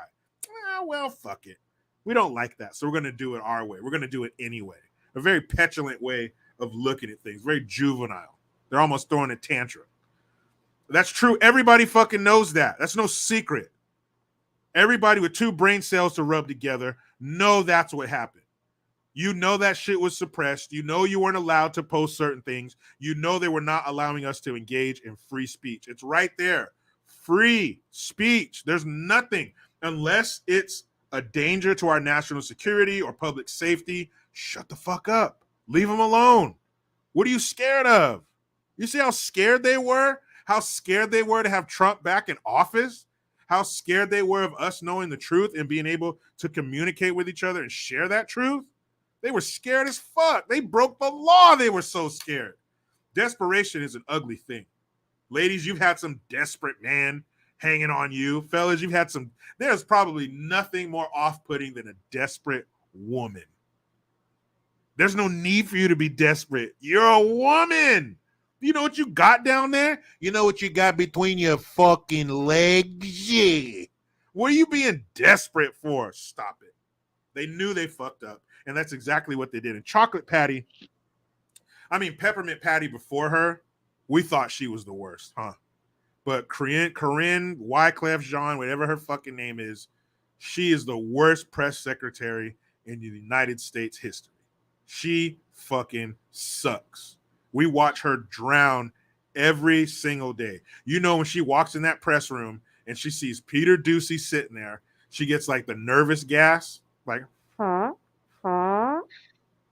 She's like, oh, let's make this quick.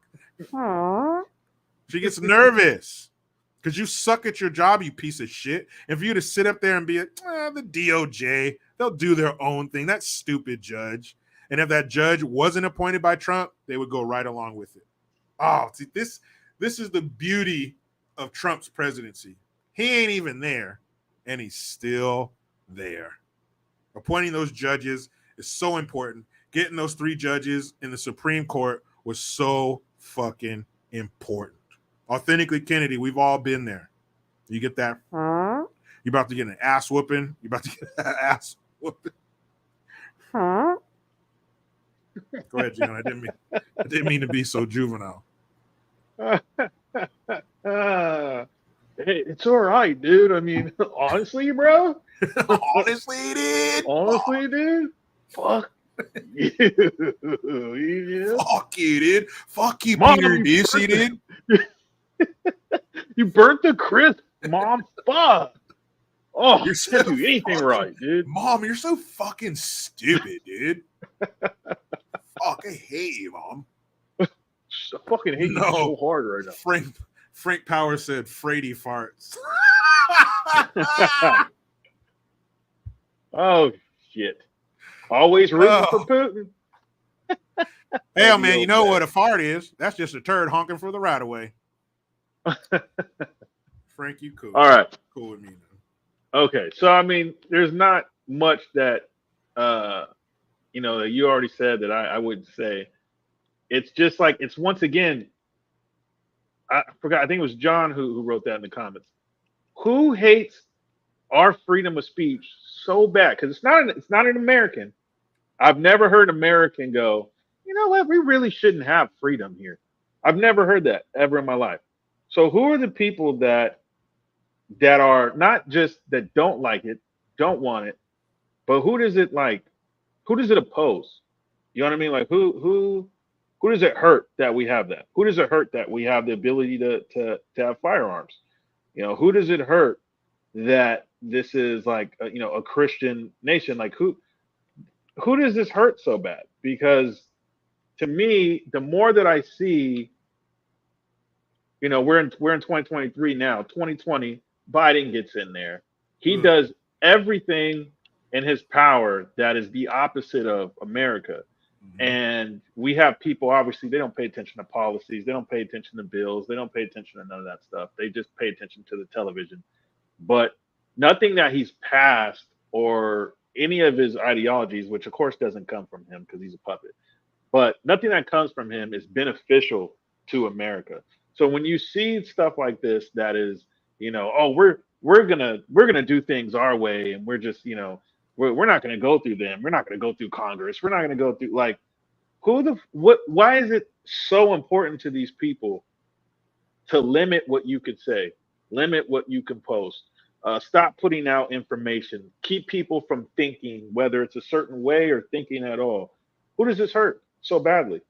So I think it's, we have to, I mean, sometimes it's funny to see this stuff, but we actually have to take it serious that there is an attack on the average American, and it is within this government. And, this government has been taken over for a while now, but we need to start looking at who has done it and who are the people that this affects so much, because I'm honestly getting tired of seeing it. I'm like, I see behind the scenes stuff of what Biden does. And, he, of course, like I said, he's a puppet, he's the face, but the stuff that he does, it's always, how can we get rid of this? How can we get rid of the guns? What do we need? Right? How can we get rid of hate speech, which is not a thing. It's just speech. That's like putting a limit on how many words you can say in a day. And I believe there was a Black Mirror episode on that. But like, you by you talking so much, you are now creating gas into the atmosphere that's creating climate change. So we have to put a limit on how many words you can speak. Like I guarantee you at some point that's gonna be a thing. So who does this hurt so badly, and why do they want it? And I think that's what we have to look into, because it's beyond the White House, it's beyond Biden and all this. But yeah, It's just like sickening the more that I see it, that they will do anything in their power, which they don't really have much, but they will do anything to erase your ability to say what you want, and to put out information, especially on platforms like this: YouTube, Instagram, Twitter, so on and so. Oh, my bad, X. Um, yeah, on all of that stuff that we're being targeted like that, and by people that we elected, of course, Mm, quotations, by people that we elected, and a lot of these people we didn't elect, they were selected, which is not a good thing for us because mm, if you go back into a couple of years ago and we know what happened, all these people that are in these higher positions of power, we didn't elect. So that's another thing to think about. And they're going to be part of the group of people that are going after our rights and all that stuff as well. So long story short, though, to stop the rambling is I'm not surprised at all that she would say that she's terrible. She's a mouthpiece, a terrible one, but she is one. And I mean, just don't be surprised at any news like this, and that they're going to try to go around any type of way that they can to mm. attack our speech, our freedom of speech. Um, Great point too when you said the people who have a lot of power over these policies and what's going on in this country weren't elected; they were selected.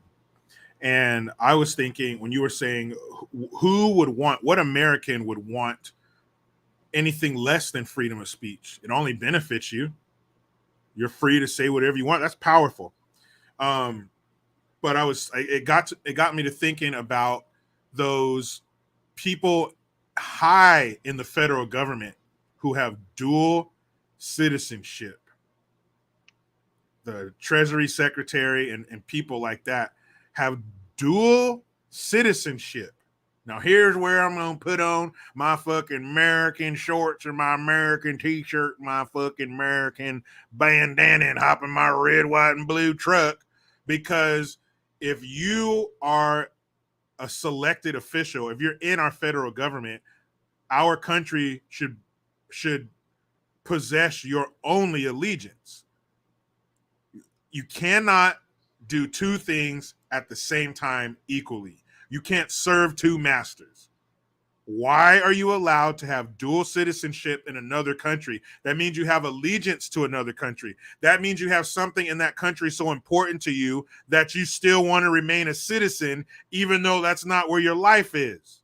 That means you got family there, you have financial interests there. Something there is so important that you still want to be a citizen, and not only have a citizenship in the country that you work for and shape.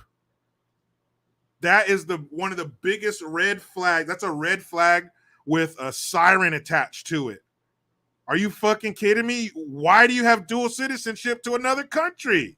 We're not good enough. We don't fulfill you. You need two countries to fill that gaping hole. Fuck that shit. Those are the people, the only people who don't want Americans to not have freedom, who want Americans to not have freedom of speech are people who aren't American. Period. Why wouldn't you want that? Why? That's like saying, I don't want Americans to be rich and prosperous and successful. Why wouldn't you? You're one of us. Maybe you're not. Maybe you're not one of us. Maybe you have dual citizenship between here and Israel or some bullshit. I don't care who it is. I don't care if it's one of our best allies. You are not us.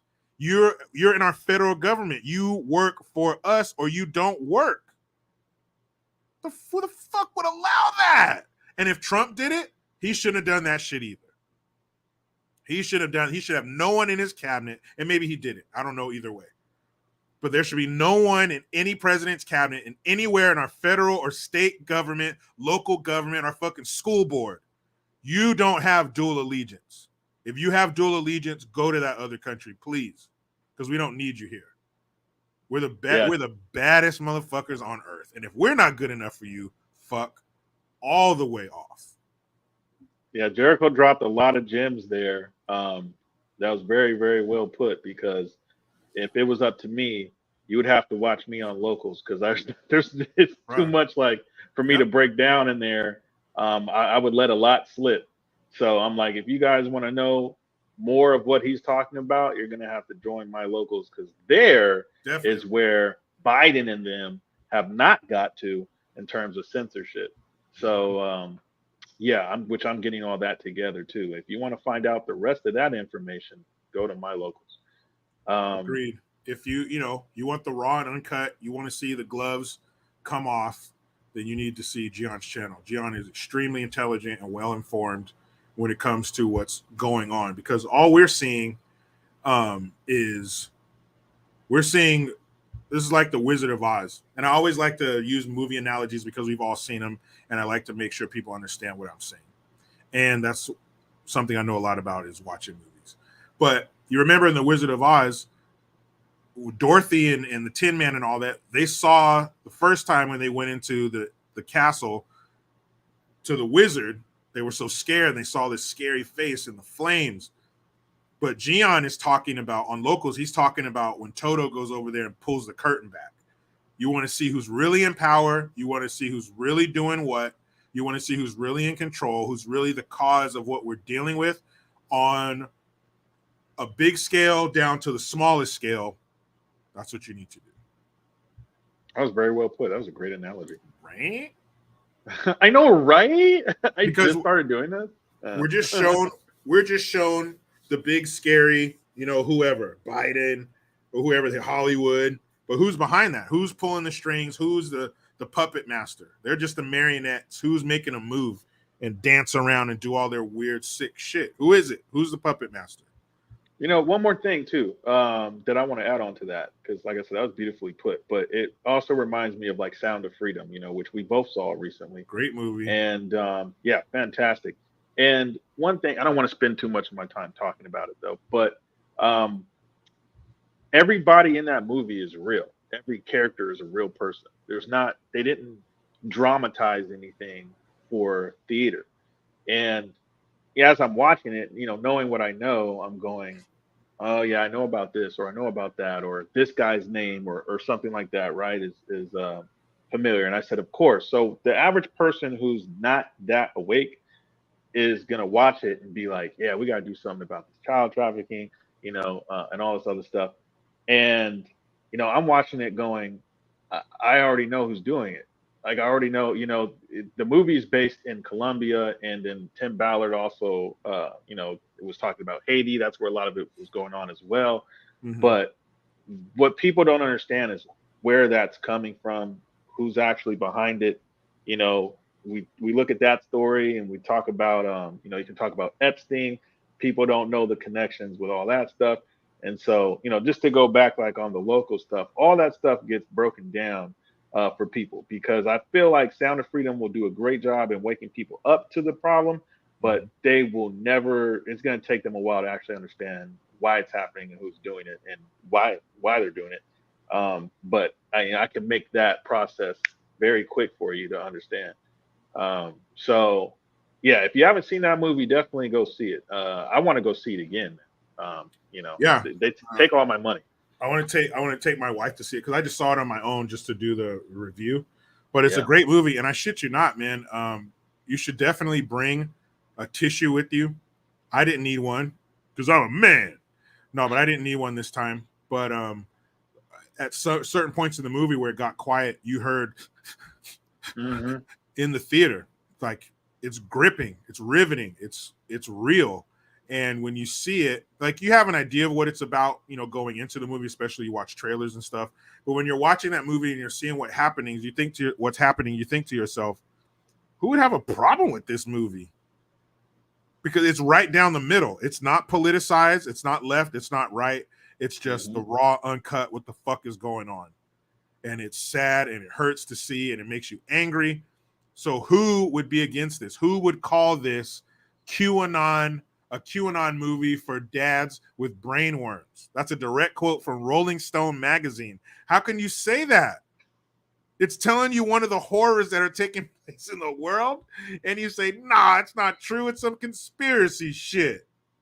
Yeah, it's literally true. It's footage of it at the end of the movie, and you can find it on YouTube or anywhere. And I'm sure a lot of people looked all this stuff up after they saw it too. And I think that's what Yeah. they were afraid of. I think they were afraid of people actually looking into it and being informed and yeah. sharing. That's censorship. Yeah, and like you can't share on our platforms. Are you kidding me? Well, you can share what we want. If you want to say, if you want to share videos of some guy trying to get a baby to suck on his male chest, but he's just like a woman, dude, share it all day long. Send it to your family, you know. But only the children. Like, show it to your children. Like, get them in a dark room and show it to your children. I'm looking at the little avatar for down below, and I'm like, she's about to get Andrew. Yes, bitch. There goes all my watertight integrity. Oh no.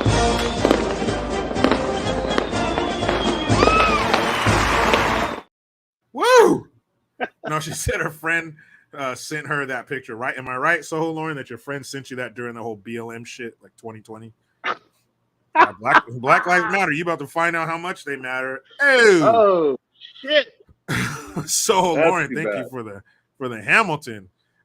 She says there is no free speech. In New Jersey, while 7 months pregnant, I got in a fight with my daughter when she claimed to be non-binary. I was arrested for, quote, hate speech. Luckily, we just moved to Texas. What? See, that's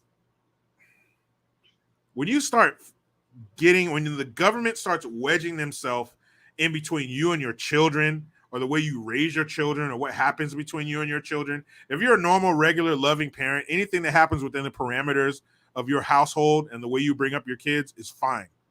You're not going to abuse them. You might get angry and do something or say something you don't mean to say, but it's not out of hate. It's not out of spite. You love them. You've given them the world. So whatever happens within that, leave me the fuck alone. You're damn right I'm going to get mad when some shit like that happens. Fool? Who are you? Hate speech? Motherfucker, what you mean? I'll show you some hate speech. Let me show you these damn receipts from feeding this little person and buying them clothes and taking them places and giving them shit and experiences and memories. I'll show you some fucking hate speech. Like, who are you to come in here and step yourself into my life and tell me how to raise my child? Man, boy, I'm telling you, these motherfuckers are crazy. They're really trying to kick off some shit. Because if you start messing with people's children, you can't even talk about people's children. You're going to come here and start taking me away from them, or taking them away from me. Boy, I tell you, they're either brave or crazy, because that is a dangerous place to be.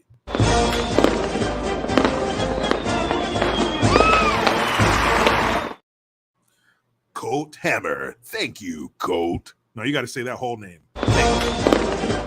Colt Hammer. Another $5.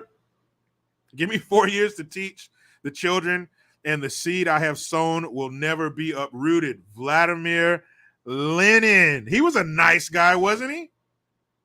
He's known for being a world famous nice guy. Oh yeah, he loved everybody. Mm-hmm. And he then told you straight. 4 years? That's high school. How fast did high school go by, people? And this is what I'll say about him, though, about Vladimir Lenin, is he was part of a certain group, faith, whatever, ethnic group, whatever you want to call it, that believes they're the chosen people. So him doing what he was doing makes a lot of sense to me. He felt really chosen. But the scariest part of that quote is, the seed that I have sown will never be uprooted. Meaning, once you get a hold of them in those formative years, that's it. You can't uproot that. You can't. You could say what you want and send them where you want and tell them what you want and surround them with whatever you want, but it won't be undone, because it was in that you kind of put it in the cake before you baked it. You wrote your initials, so and so, Joni loves Chachi, in the concrete before it dried. Now it's dry. Unless you rip up that whole piece, it'll always be there. And that's true. And at 4 years, that's a blink. 4 years is gone like that.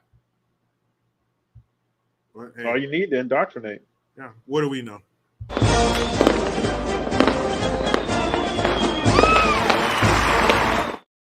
Joe Mello. Hey, Jericho and GION, how you guys doing? I'm doing all right. How you doing, GION? I'm doing fantastic. Fabulous. Says, keep up the good work.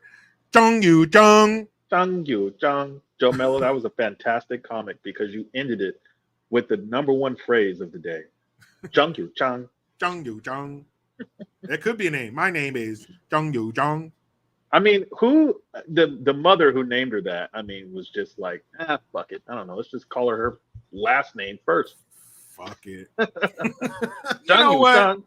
You know what? Fuck it. Yeah. Okay, so I think it's time for the poll, right? Oh no, we didn't go over this story yet. Why am I only seeing 4? You have it up on the screen. No. Yeah, there we go. That's why. Because I messed up my own order and threw myself off. Oh, it's too bad. Stupid Jericho. Fuck, dude. He's so stupid. Well, I thought my mom was stupid, dude. Dude, is, bro. Yeah, she fucking is, man. Dude. Yeah, she sure is fucking stupid. I hate her, dude. Oh, shit. Why? Fucking hate her, dude.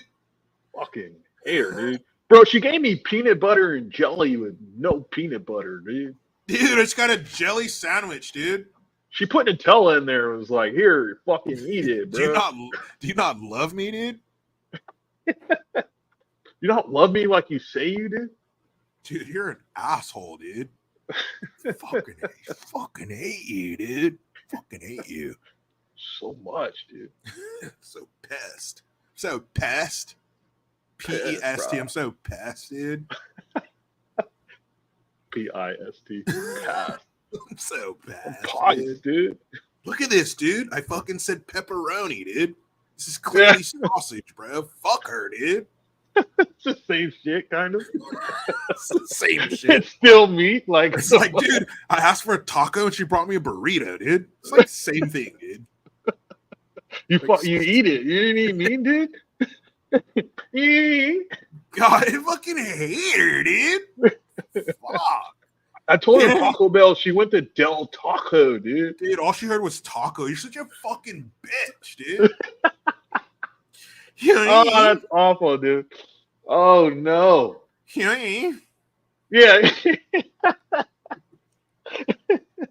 Fucking hate her, dude. I have no more power in my body, man. I can't. Fucking dead right now. Oh, dude. Shit. Dead. Fucking dead right now. I laugh harder, but I'm trying to keep a straight face for everybody so we can get through the story. Hey, oh, shit. Do the best you can. Do the best you can. All right. Here we go. Okay. Worst judge ever.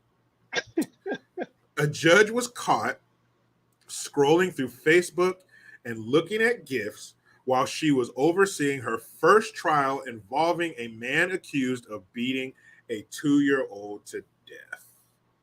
Ooh, this is a good time to use the C word. This is a good time for that. There's the photo evidence. And she's the judge, right? So she knows where the cameras are? Apparently not. Okay. Or her first trial. Maybe she wasn't familiar with the building, but there's one right above you, lady. Has she never seen a courtroom drama countdown before? Like, there's cameras everywhere. Don't.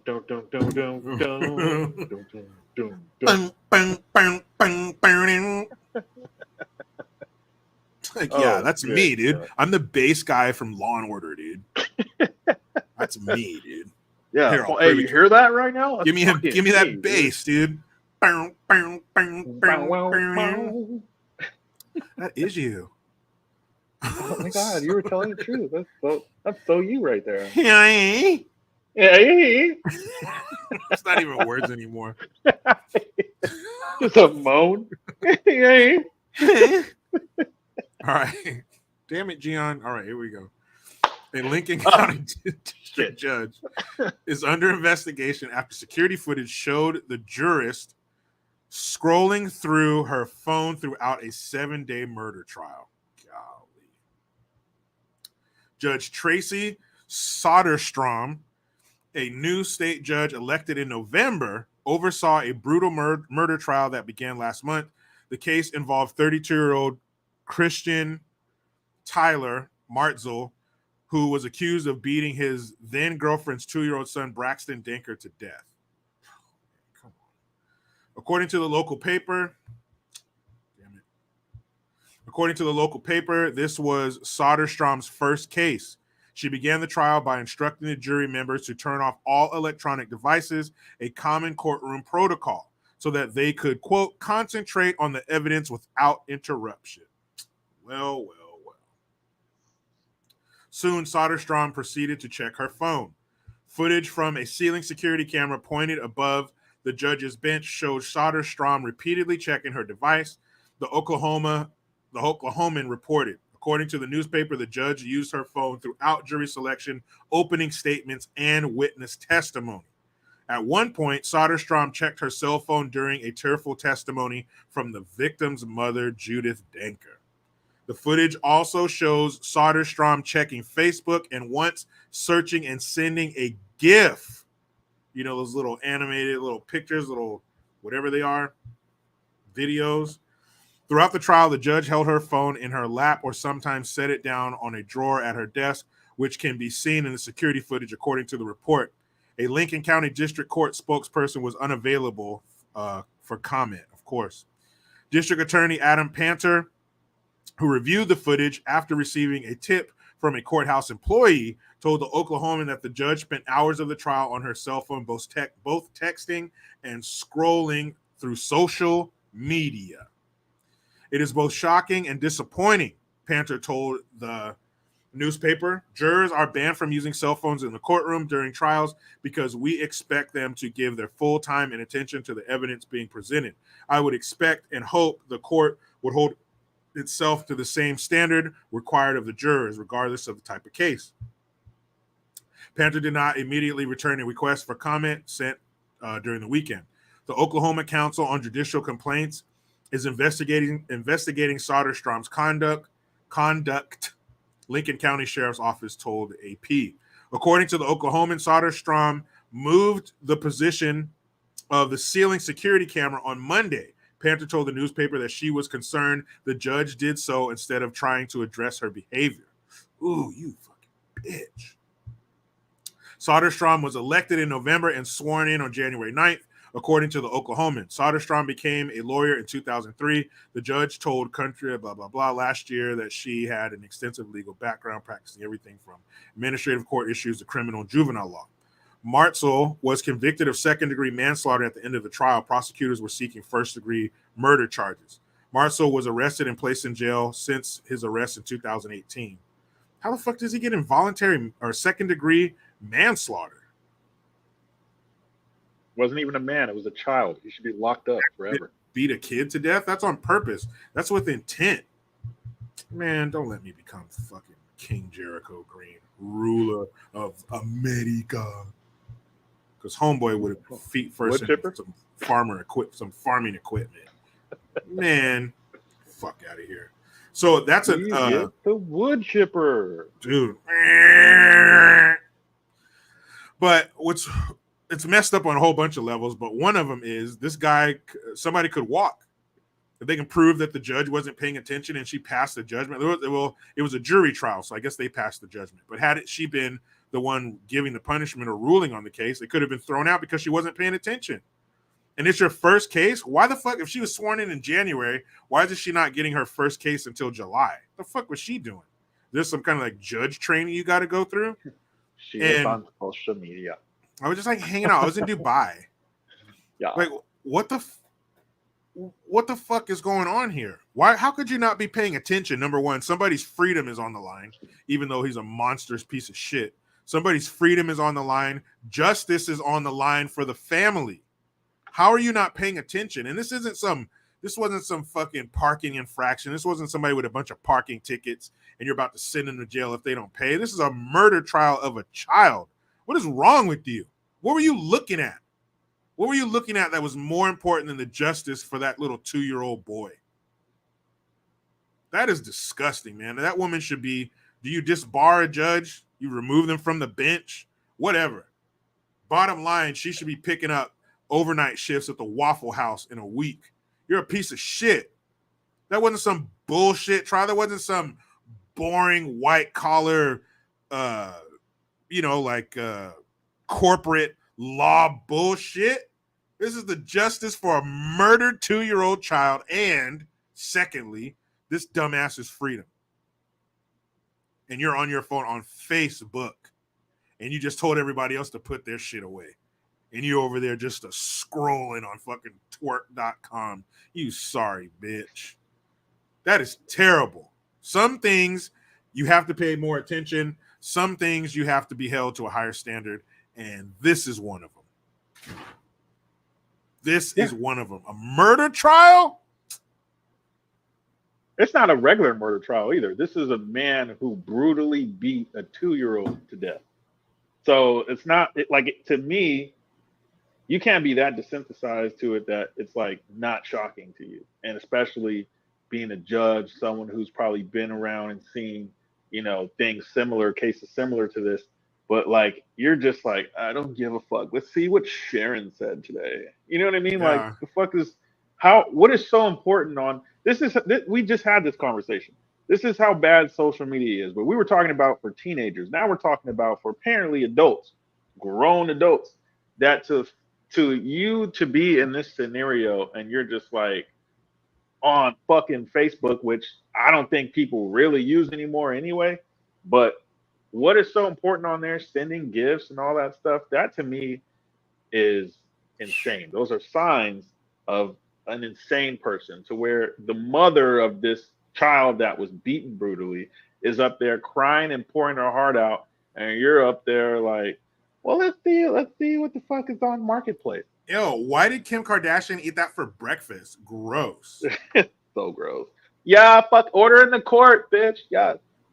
Like, that to me is insane information, and it's on camera. And she had the nerve to move to reposition the camera. Yeah, like, don't look at me while I'm doing insane non-judge shit in real life. I told you not to do. Yeah. Phones off, and this bitch is literally there. Like, that to me, man, I don't know. That is just that's a level of fuckery that we haven't seen in a while. I feel like. Yeah, I that's really up there, feel man. like that one's up there. Yeah, that's in the annals of fuckery right there. Just what? How do you not call a recess? Go play with your phone in your office for 10 minutes. But I would like you to have, and imagine being up there. Maybe it's not a case like that monster, because he deserves nothing but the worst humanly possible. But let's say you're up there and your freedom's on the line. I guarantee you're paying attention, aren't you? You're listening to every single word. All you can hear is that fluorescent light buzzing above you, and every word coming out of the witness's mouth and the lawyers, whether it be yours or the prosecutor, your lawyer, or the prosecutor's lawyers. You're listening to everything, and the judge is up there candy crushing it. And you can't, again, third time I've said this, you cannot do two things at once equally. So she she couldn't even hear him. There were moments where she could not hear them. She didn't hear this woman's testimony, her tearful testimony about what happened and what happened to her child the night she lost her child. The worst thing life can ever do to a human being. And this bitch was in another world. She was daydreaming. She didn't even hear them. Like Saving Private Ryan when they stormed the beach and homeboy's looking around for his arm. Just like, she didn't even fucking hear them. Murder trial. One more thing too is I want to add is this is a representation, I think a pretty good representation of the people that are representing our different levels and forms of government, whether it be locally or higher up. Because if this is happening at this level, right, what do you think may be happening at a higher level, way above, what this was? Because apparently, right, when you have people that are protesting, they always say, "Well, you don't hear us, right? You're not listening to us." Yeah, they're probably not. They're probably on social media, fucking looking at a as you said, Candy Crush, Angry Birds, and all kinds of shit, and they don't give a shit about what you have to say because they're in their own world and have their own agenda. So that reminds me of a lot of what I see that's going on at the higher levels as well when it comes to the courts. One second, I'm looking for something that you said like triggered something in my brain. Oh my god, I'm so triggered right now.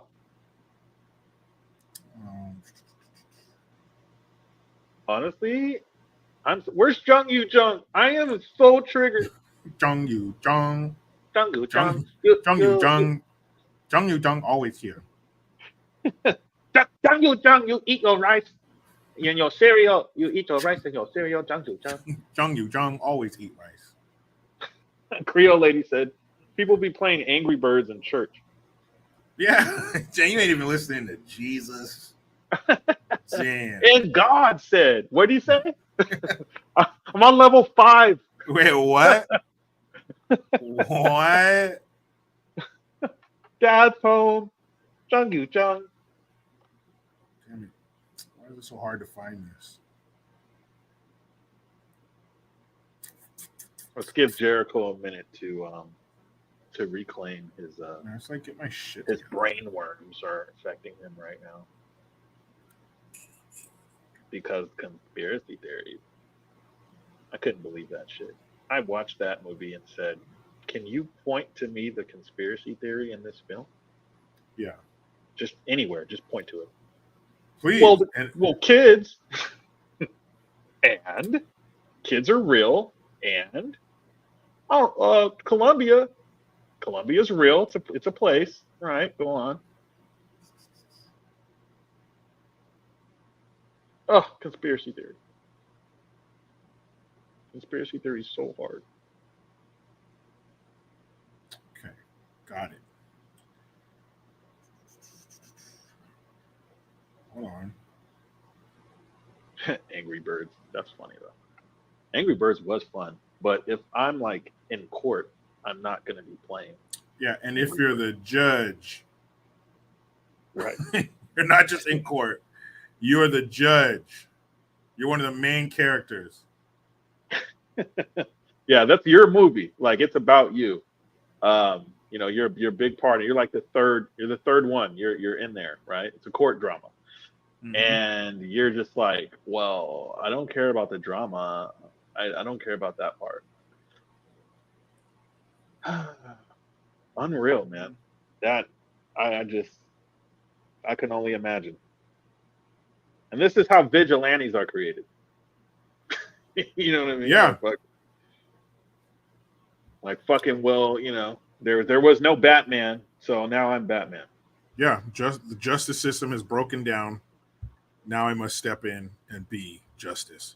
Or if you're Christian Bale, I'm Batman. I'm Batman. Stop. Why do they fucking hate that? Why you do like they don't know who you are? Oh my god. Hold on. Soho Lauren showing love again. Thank you.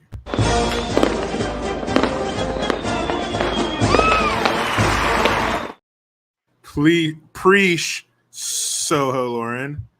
Soho Lauren so hard right now. Soho Lauren right now. Soho Lauren is now gangbang. That's who you are. That's quite the it's quite the picture, man. Yeah. Yeah, I'd be like, oh, gangbang's here. Hey, gangbang. Gangbang. Jung Yu Jung, gangbang. Jung Yu Jung, Chinese for gangbang. That's what Jung Yu Jung means. That's what it is.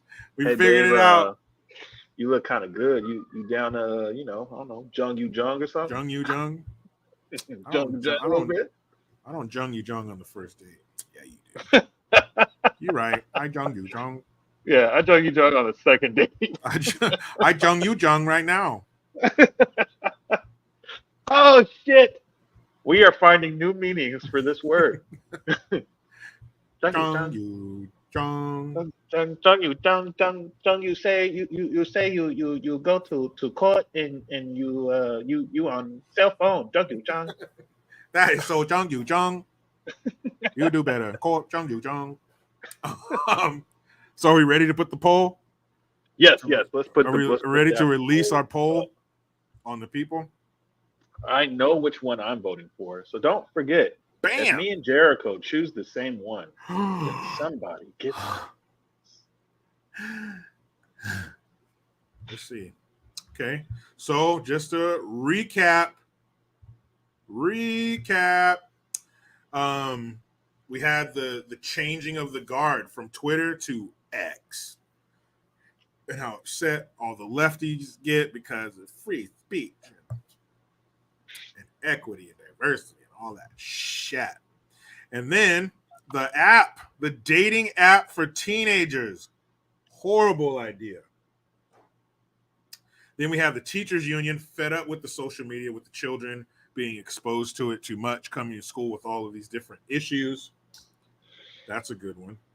And then the companies, well, the government engaging in protected speech with social media companies, Twitters and whatnot. The FBI was involved, to censor and tamp down talk of the sweet and sour sniffles and the election results. The judge ruled that, yeah, you did. And Chocolate Patty was like, no, he didn't. And like, fuck your ruling. And then we have the judge of the year who was scrolling through Facebook and other social media platforms, sending gifts during a murder trial, her first case. And that's another thing. I don't want to sway anybody's vote here, but this just came to mind. It's your first case. How do you guys act on the first day at a new job? You're probably early. You're looking good. You're ready. You're motivated. She was like, no. So she was presiding over the murder case of a 2-year-old boy, but she thought this is a good time to peruse social media. Those are your 5 stories. There's the poll. Use it wisely. No dead people are allowed to vote. no Biden voters. You have to be alive to vote. And here we go. And here we go with the fuckery fail. So, before we go into that, though. So, for fuckery fails today, we don't have a video of fails. What we have is a video showing how social media is failing us. It's a little twist, but it's beautiful and it's deep. So, enjoy today's fuckery fail. You twisted that so hard.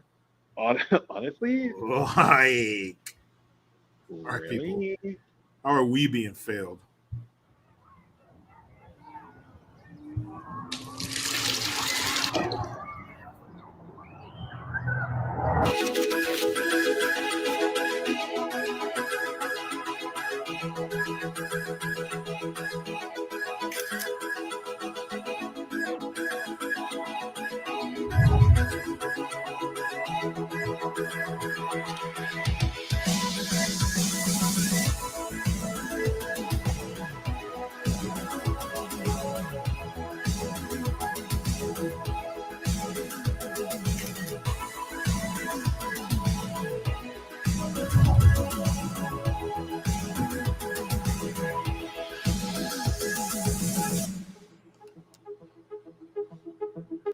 Just to avoid copyright, you stop it like every 30 seconds. So there we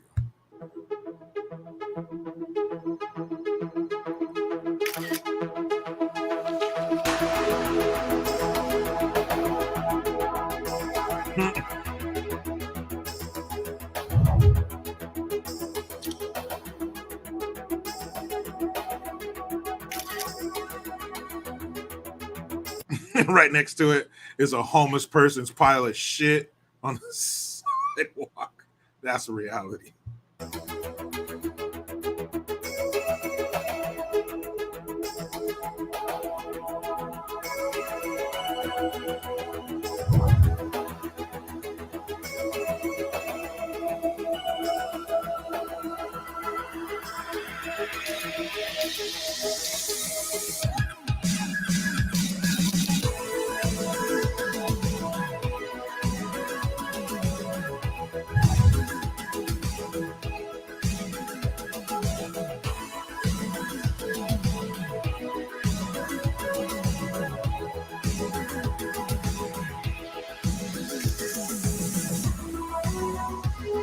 So true.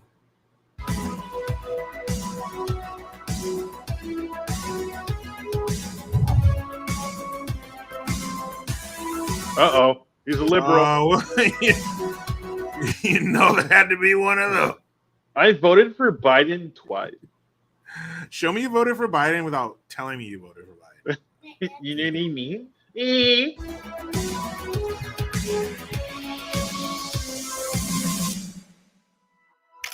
You.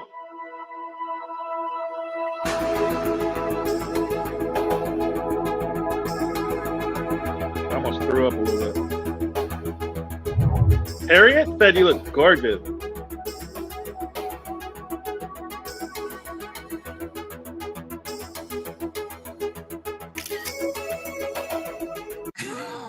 Well, is he struggling with his sexuality? Is that what that's supposed to be about, or what? I guess so. He's like, oh, she's a girl. Get off of me. Yeah, I don't like girls. No, I don't want to. I don't want you to. I want to sit here and watch TV. You better get that shirt off. No, he doesn't. He's got his laptop. Oh yeah, that's true though. That's fact. Yo, that was very well done. Yeah, that was extremely well done. Very well done. That is a good representation of shit. Man, about you, but me and the wife are home alone. She tries to make a move and she's rebuffed. You out of your damn mind. What's wrong with these people?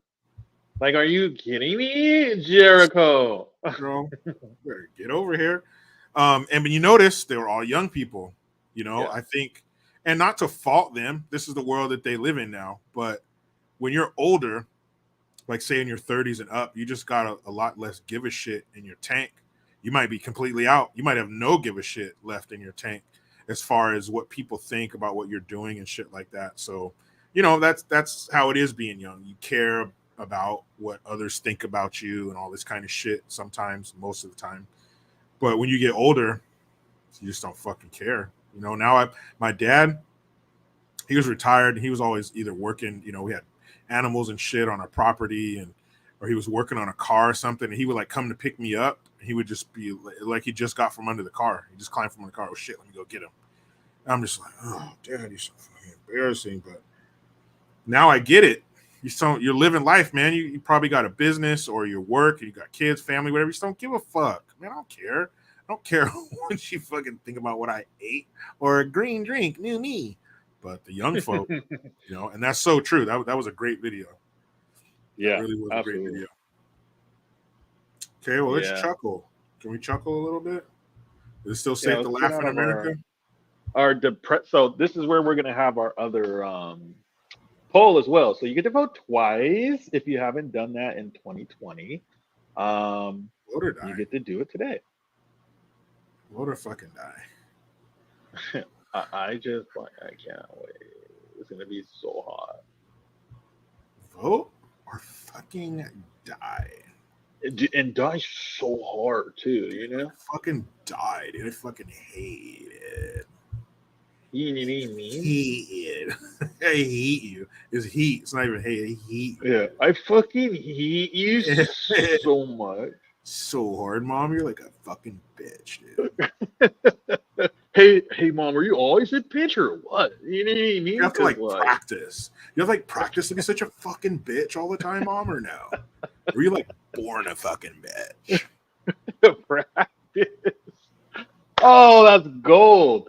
You honestly, you're like the Michael Jordan of bitch, dude. You know what I mean? You're like the greatest bitch of all. Bitch, dude. Oh shit! You get like a yellow jacket. We should do a ceremony and induct you into the Hall of Fame of fucking bitches, Mom. Like, get a speech ready. I'm Mom. dying inside, dude. You're inducted. You're a fucking world shit bitch. You're on the Mount Rushmore. Dude, do they have room for one more, dude? I know there's like 4 up there, but can there be 5, dude? Yeah. They need your head. You know what I mean? Like, they need it on there. You're a world-class bitch, Mom. Like, I hate Speaking of Mount Rushmore, wasn't there a story not that long ago that was talking about, like, all the people up there had slaves or stole land from indigenous people or something. Hey, and all the people down here had slaves too. What the fuck? Yeah. They were God, dude. slave owners of all colors, all nationalities. That's Sure the were. order of business. That was the business of the day. We fight, I win, I take all your shit. We take all the women, you know what happens there. And then all the able-bodied people sold into slavery. Or those same women could also be sold into slavery. That's how everybody did it. Nobody saw anything wrong with it. Maybe through our prism of modern age and shit, we do. But back then, nobody saw anything wrong with it.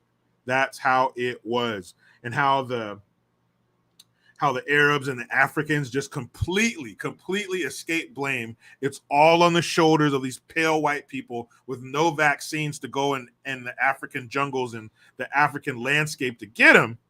That's why they brought them to the shores, because until widespread vaccines and shit, the white people literally could not go into Africa because they weren't immune to the diseases, cholera and shit, yellow fever, malaria, all this bullshit.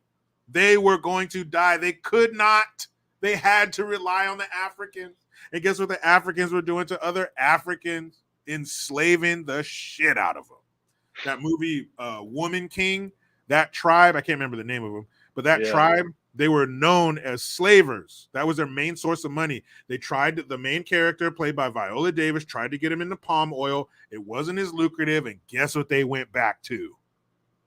Slave trade, because that was the biggest money. But we're both African. I don't give a fuck. You lost. Strong black women and strong black people. That's what they were saying when that movie came out. Oh, there's strong black women. Oh, you mean the slavers? Bullshit. They went around to neighboring tribes, and if they could kick their ass, they would, and they would take their people because it was a business. That was their product. If they showed up to the slave bays or whatever, where they did the slave trading, where they offloaded them onto the British ships and the Spanish ships and everybody else's fucking ships, bound for wherever they were going to go. If they didn't show up with slaves, they didn't make money. So it behooved them to get out there on a regular basis and look for weaker African tribes to conquer and enslave.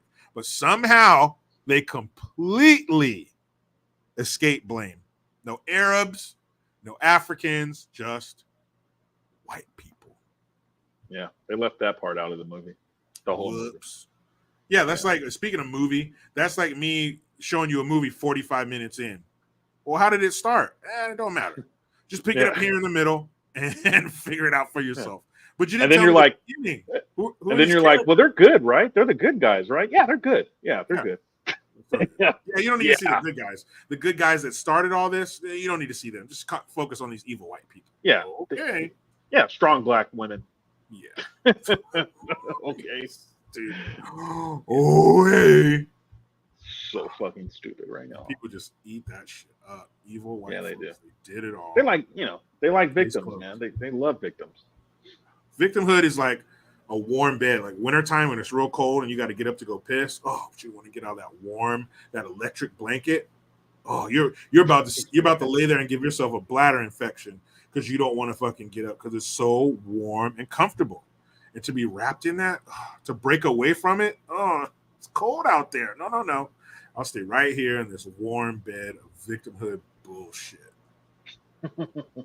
It's like Dumb and Dumber. I gotta pee. Just let it go, man.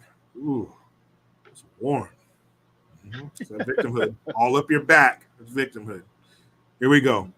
Make me laugh, fucker. Just do it, fool. This is a modern dating horror story. The perfect man. No, she's a cute photo. Yeah. Let me tag you. But what she got Oh, not on Facebook. was the perfect nightmare. What? Whoa. Yeah, not many. Social media. Dang.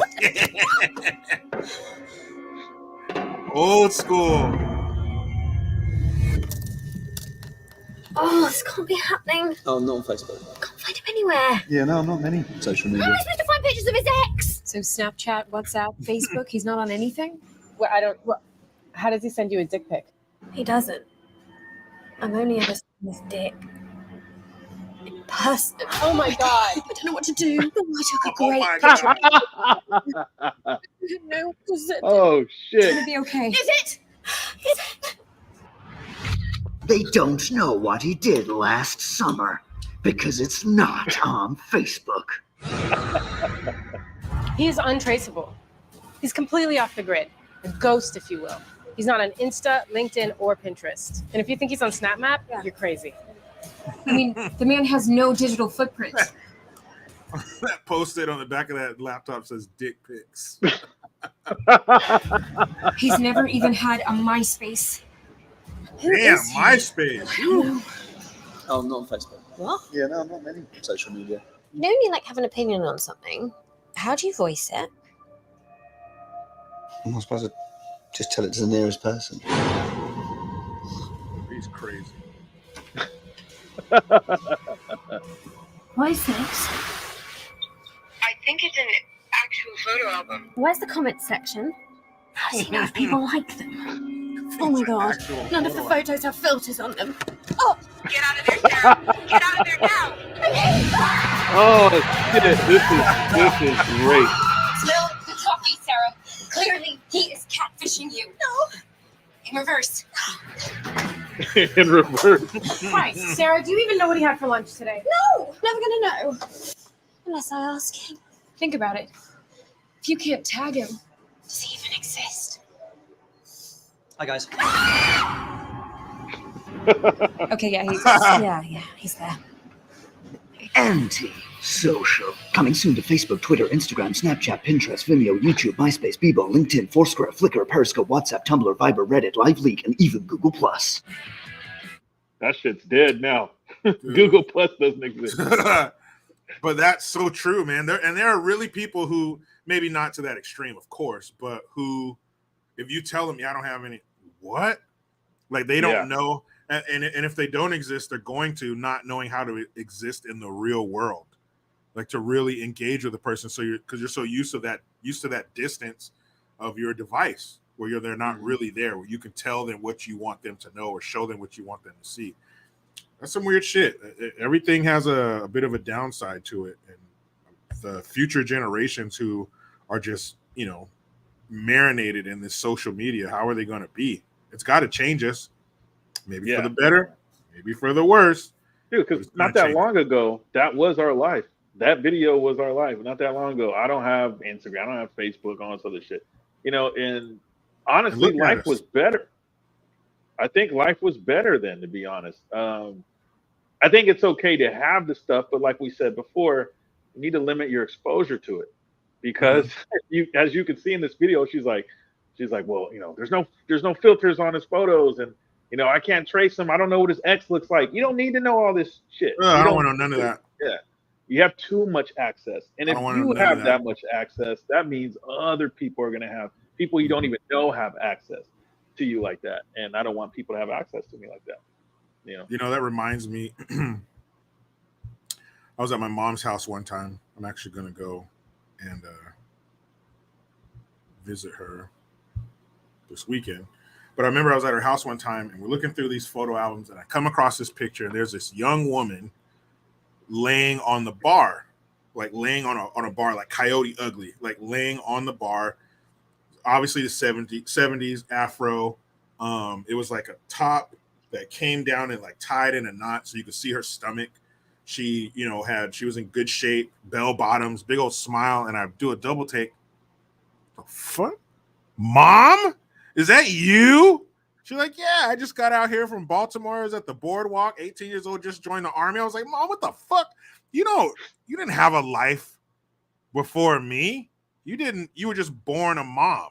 What is that? Why do you have a midriff? What the fuck is that? You don't have a midriff. Like there was nothing before that. Like I only see her as my mom. Like they never had. I was cool when you don't believe that shit because no, you're just mom. That's all I see you as. That's all I know you as. And those kids aren't going to know a life before this. It's just this. And it sucks because there was a better world out there when we weren't all sharing our every fucking thought, especially like celebrities and shit. Oh my goodness. Yeah. Man.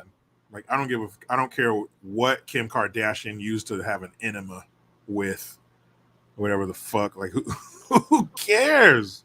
But now, and young people, they're very short-sighted. You only see what's in front of you. You don't see how this could affect you in the long run. Not that they should. You're young. You're in the moment. You're a little selfish. So I hope the effects of this shit aren't as bad as they could be. But Yeah.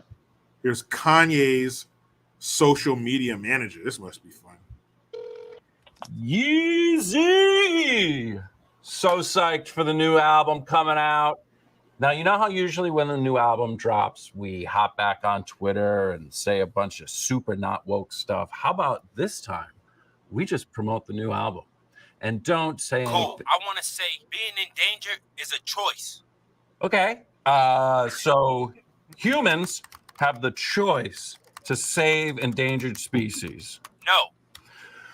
Okay, well, we can't, chastise, say, pandas for their threatening extinction. No. Being in danger is a good choice. Tweet it. Okay. Tweet it. How about we think about this for a second? I just tweeted it. Okay. Just...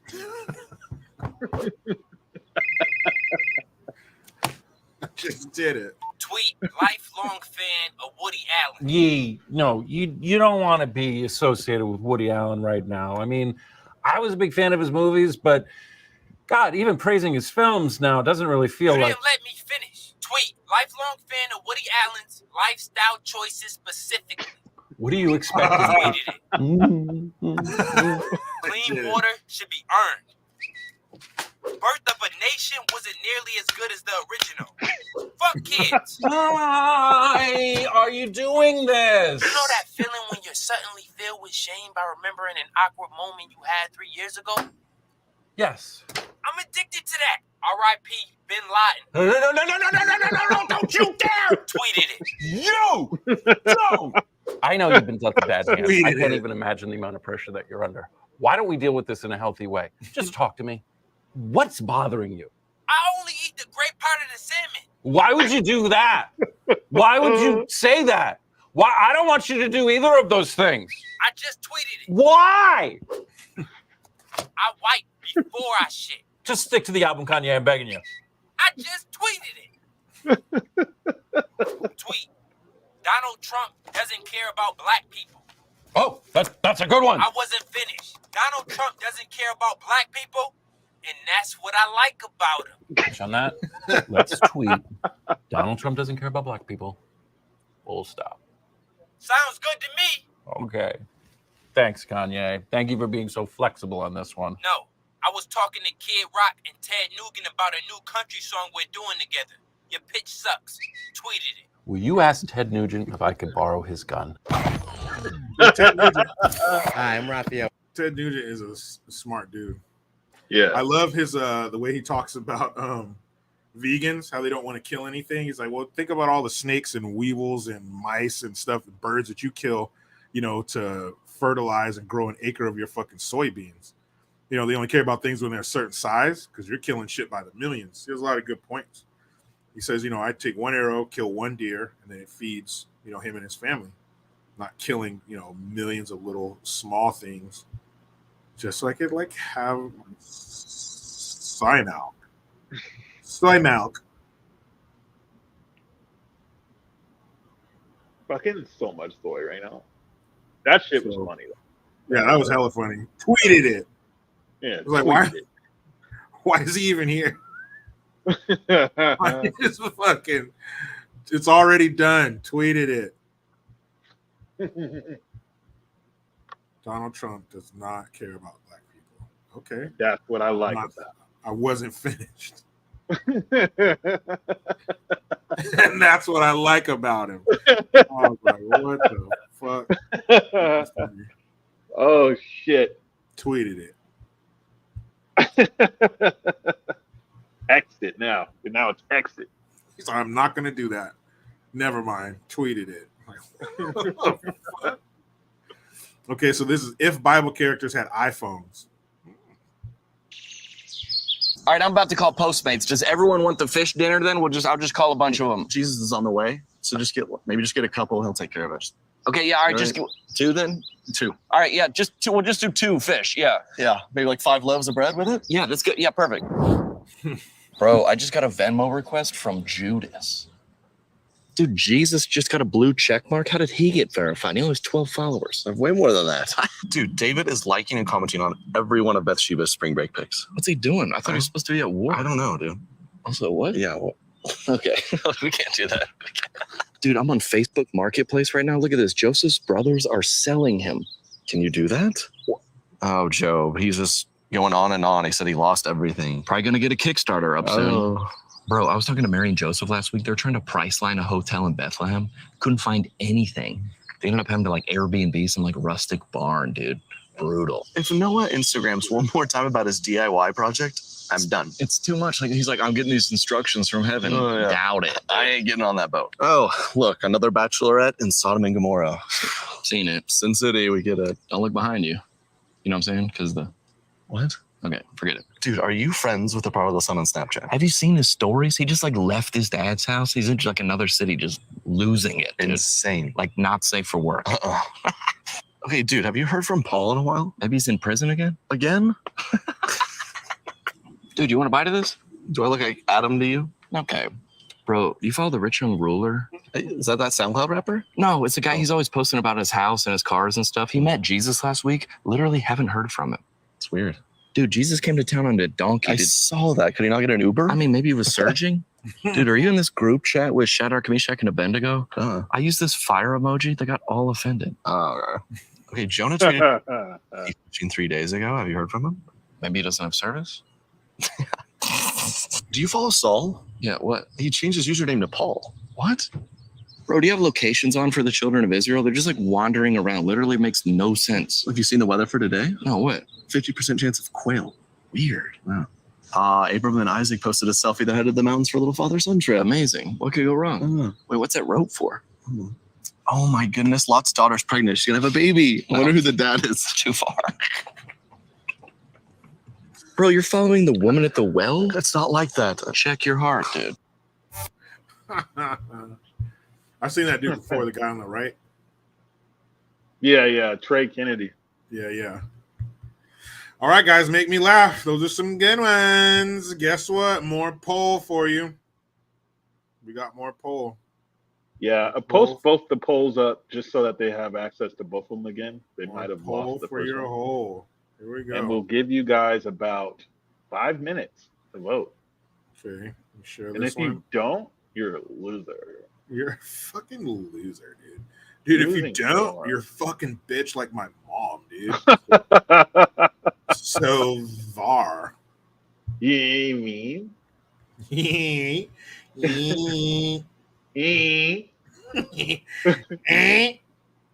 it is. Fuck words, dude. So there's the poll for Make Me Laugh. There you go.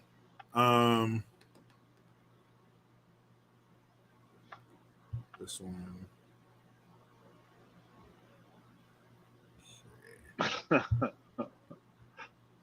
Spun Bearing said they just asked if Paul was in prison. Cool. Gold. So hot. So here I'm giving you my vote.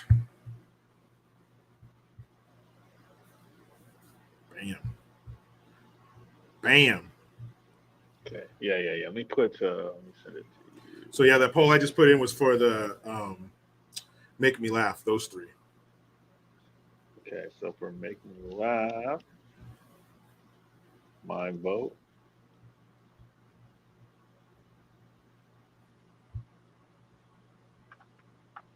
All right.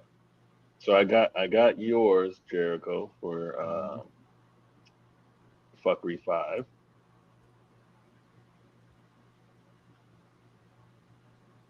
And this is and I sent you Make Me Laugh. I sent you mine Making Me Laugh. So there.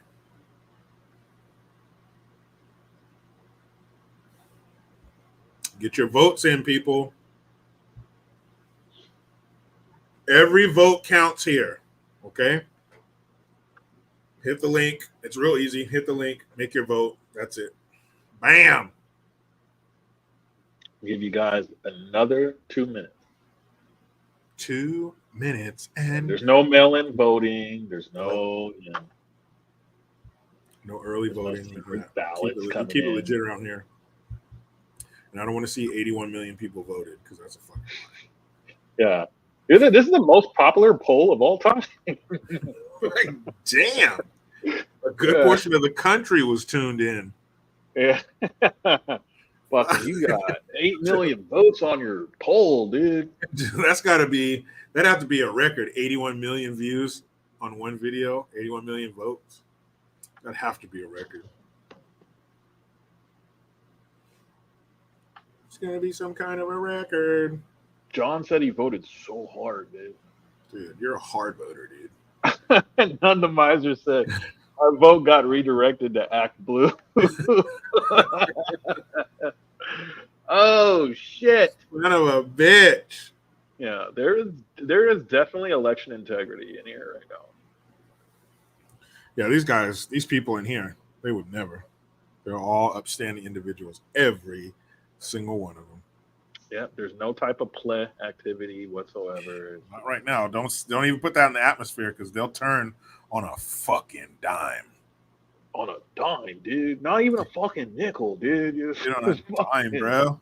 Dime. Do you know what else I think about a dime, dude? That's what you're fucking worth, Mom. You're worth like 10 cents to me, dude. Fuck you, dude. Shit. Fucking bitch, bro. Yeah, I fucking asked for 2 potatoes, dude. You're a bitch, dude. You're a fucking bitch. She's like the sweetest lady ever and shit. Like, her Morning. name's Catherine, and she's she fucking feeds the birds and squirrels when she goes outside. Fuck, Mom. Dude, close the fucking door, you stupid bitch. I'm tired, dude. Oh, honey. I'm making waffles. Dude, waffle. I fucking hate syrup. You already know that. You know I hate maple, dude. You know I hate maple, dude. Yeah, we're not Canadian, Mom. Fuck. That's fine, honey. I got log cabin. Oh, dude, whatever, dude. Yeah. Fuck, What's the one with the black lady on it, dude? That one is so hot, honestly. Actually, honey, they removed her. Yeah. They took her off Fuck the ball. you. Fuck you, dude. You did it, bro. You're so fucking racist, dude. You're like, dude, like, dear Aunt Jemima, fuck that bitch. Yeah. Yeah. They removed her, dude. You're stealing my son's love from me. That's what you said, Mom. They removed her, dude. She fucking voted for it. You're a fucking bitch, dude. Hate it. Hate you so hard right now. All right, so I think that's enough time. That's it. All right. Poll is closed. Close your polls. Close your holes. Close your holes. No more polls. All right.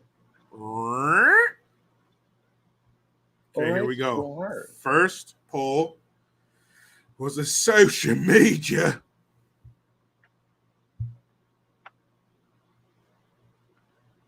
Yeah, social fuckery media. 5. Yeah, fuckery 5. Poll. Here we go. All right. Share it. We'll start from the bottom up. Start from the bottom now here. Start from the bottom now. Now, Jung Yu Jung is. Now we started from the bottom. Now we Jung Yu Jung. Jung Yu Jung is here, you love. Fuck you, man. Jung Yu Jung. Fuck you, Jung Yu Jung. Fuck you, man. So, social media disease. That was with the teachers. That got no votes. Twitter X, none. Number 3, White House social media censorship. Bastards. Number 2, whiz on kids. Without context, I could go either way. And the winner is number 1, Judge Scroll Brown, you bitch. Her first case. She wasn't even the usual, first day, new job, pumped, excited, motivated that everybody is. Not even. Fucking bitch.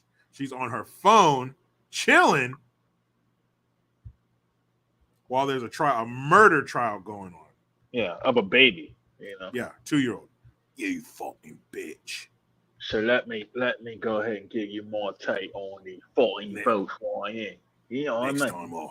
Next time I'll deflate all your balls. Fucking what a disgusting human being.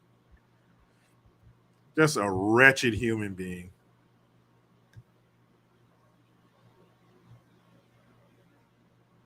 Can't hear you. Hey, Jung Yu Jung. We got video but no audio. Can't hear you. You don't fucking care. Doesn't fucking care.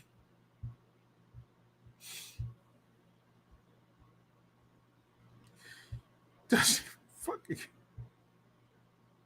GION, you there? I can't hear you. This shit happens every time. I wonder why it is. Fucking racist internet. That's what it is.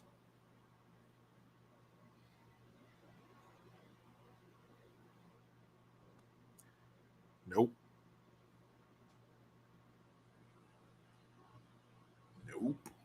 Maybe if you come out, try to come back. Go out, come back in. I'll be back in a second, folks. He'll be back in a second. So this poll will be the make me laugh out of those 3 videos. That's what this poll will be. GION should be back in 1 minute.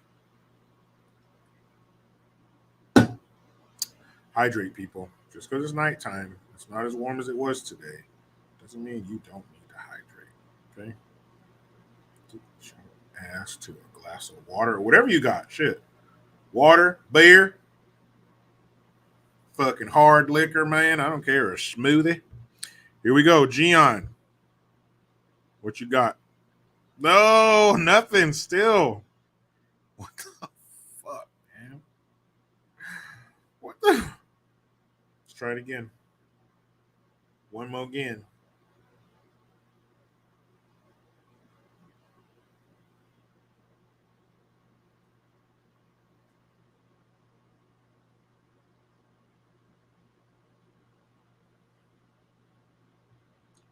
Let's try it again, people. Fingers crossed, or all your fingers crossed.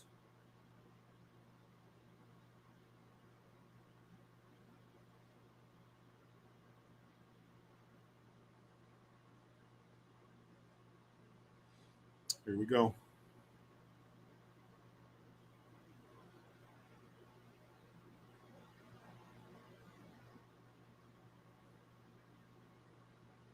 Come on, GION.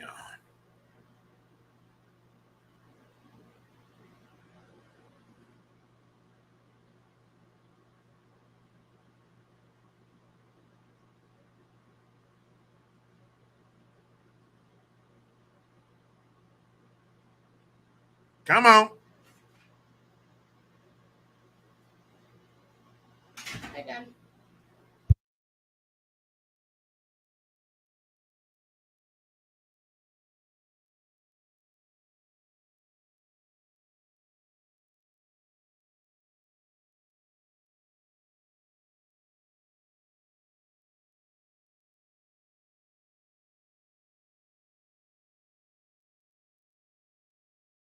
So long to come here.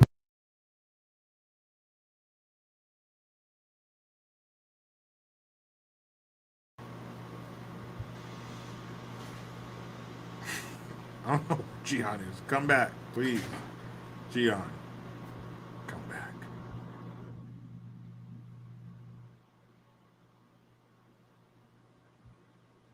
Okay, well, let's go ahead and get these results. I guess GION can join us when he can. Bam, there we go. Move these up. That one. Boom. So, looks like the Bible characters got the least amount. The anti-social one, the girl had the boyfriend, who wasn't on social media. That was pretty funny. And looks like number one is Kanye's social media manager. That was pretty funny. I think that was the funniest one. Where tweeted it.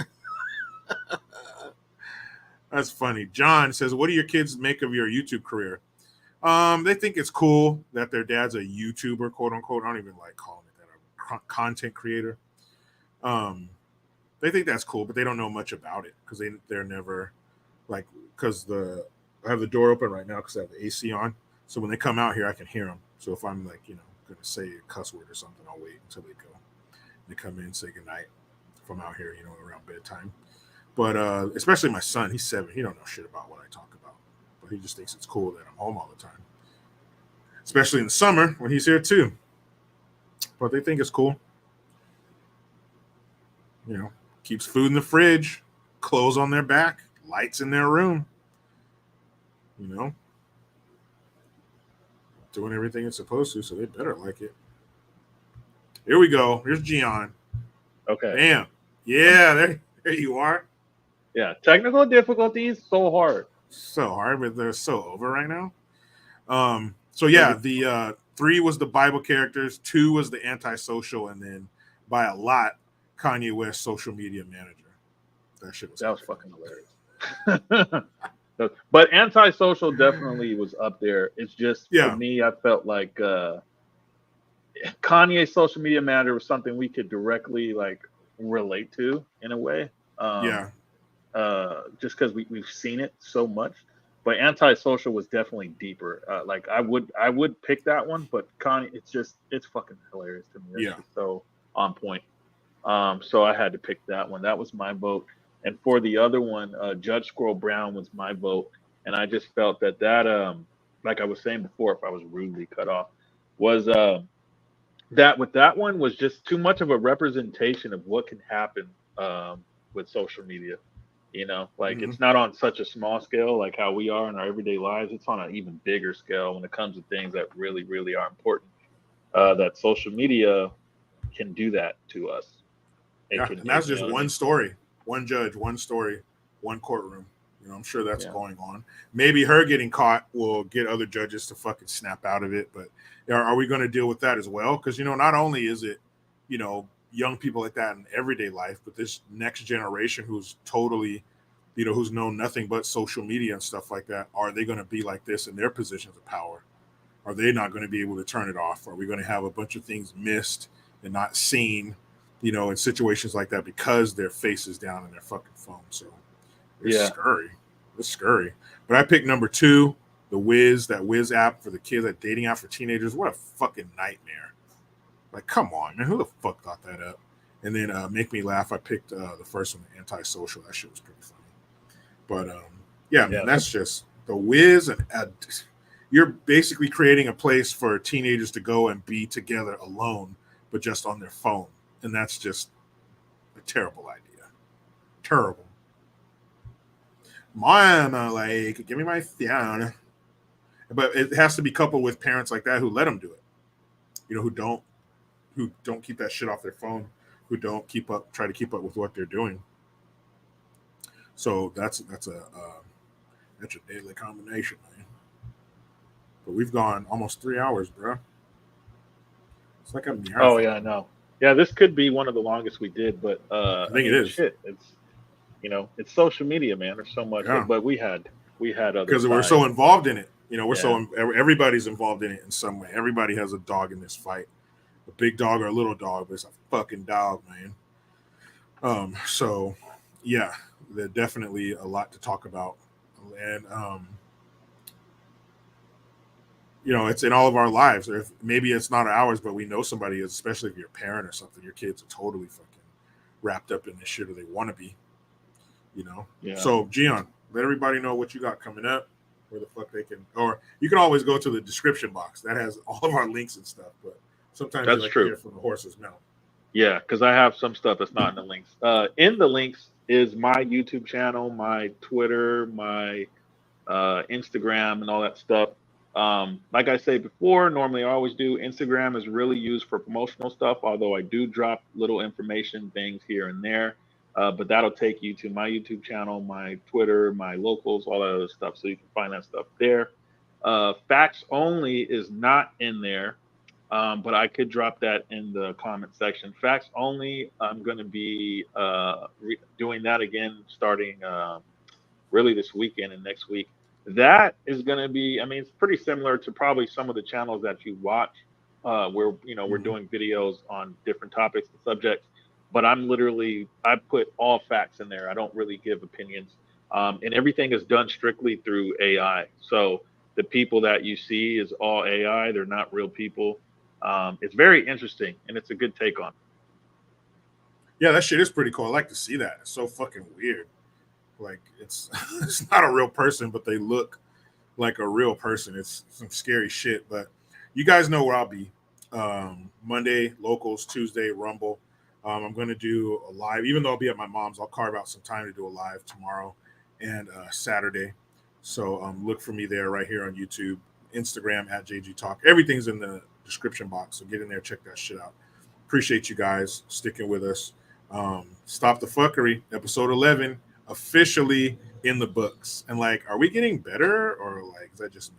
Or like, I think we're getting like good at this. So these episodes are only getting better. Make sure you guys share even more, tell even more people. And we appreciate you. We'll be back here, not next Thursday, Thursday after that, every other Thursday. 2 weeks allows us enough time to put all this stuff together. Shout out to GION for doing all the links and the thumbnails and the background and the stories and all that shit. Great dude, very intelligent. Check him out on Locals if you want to see what's really going on. So I appreciate you guys. You were great. I was great. He was great. We were great. But you know how it goes. Man, we out. Yeah.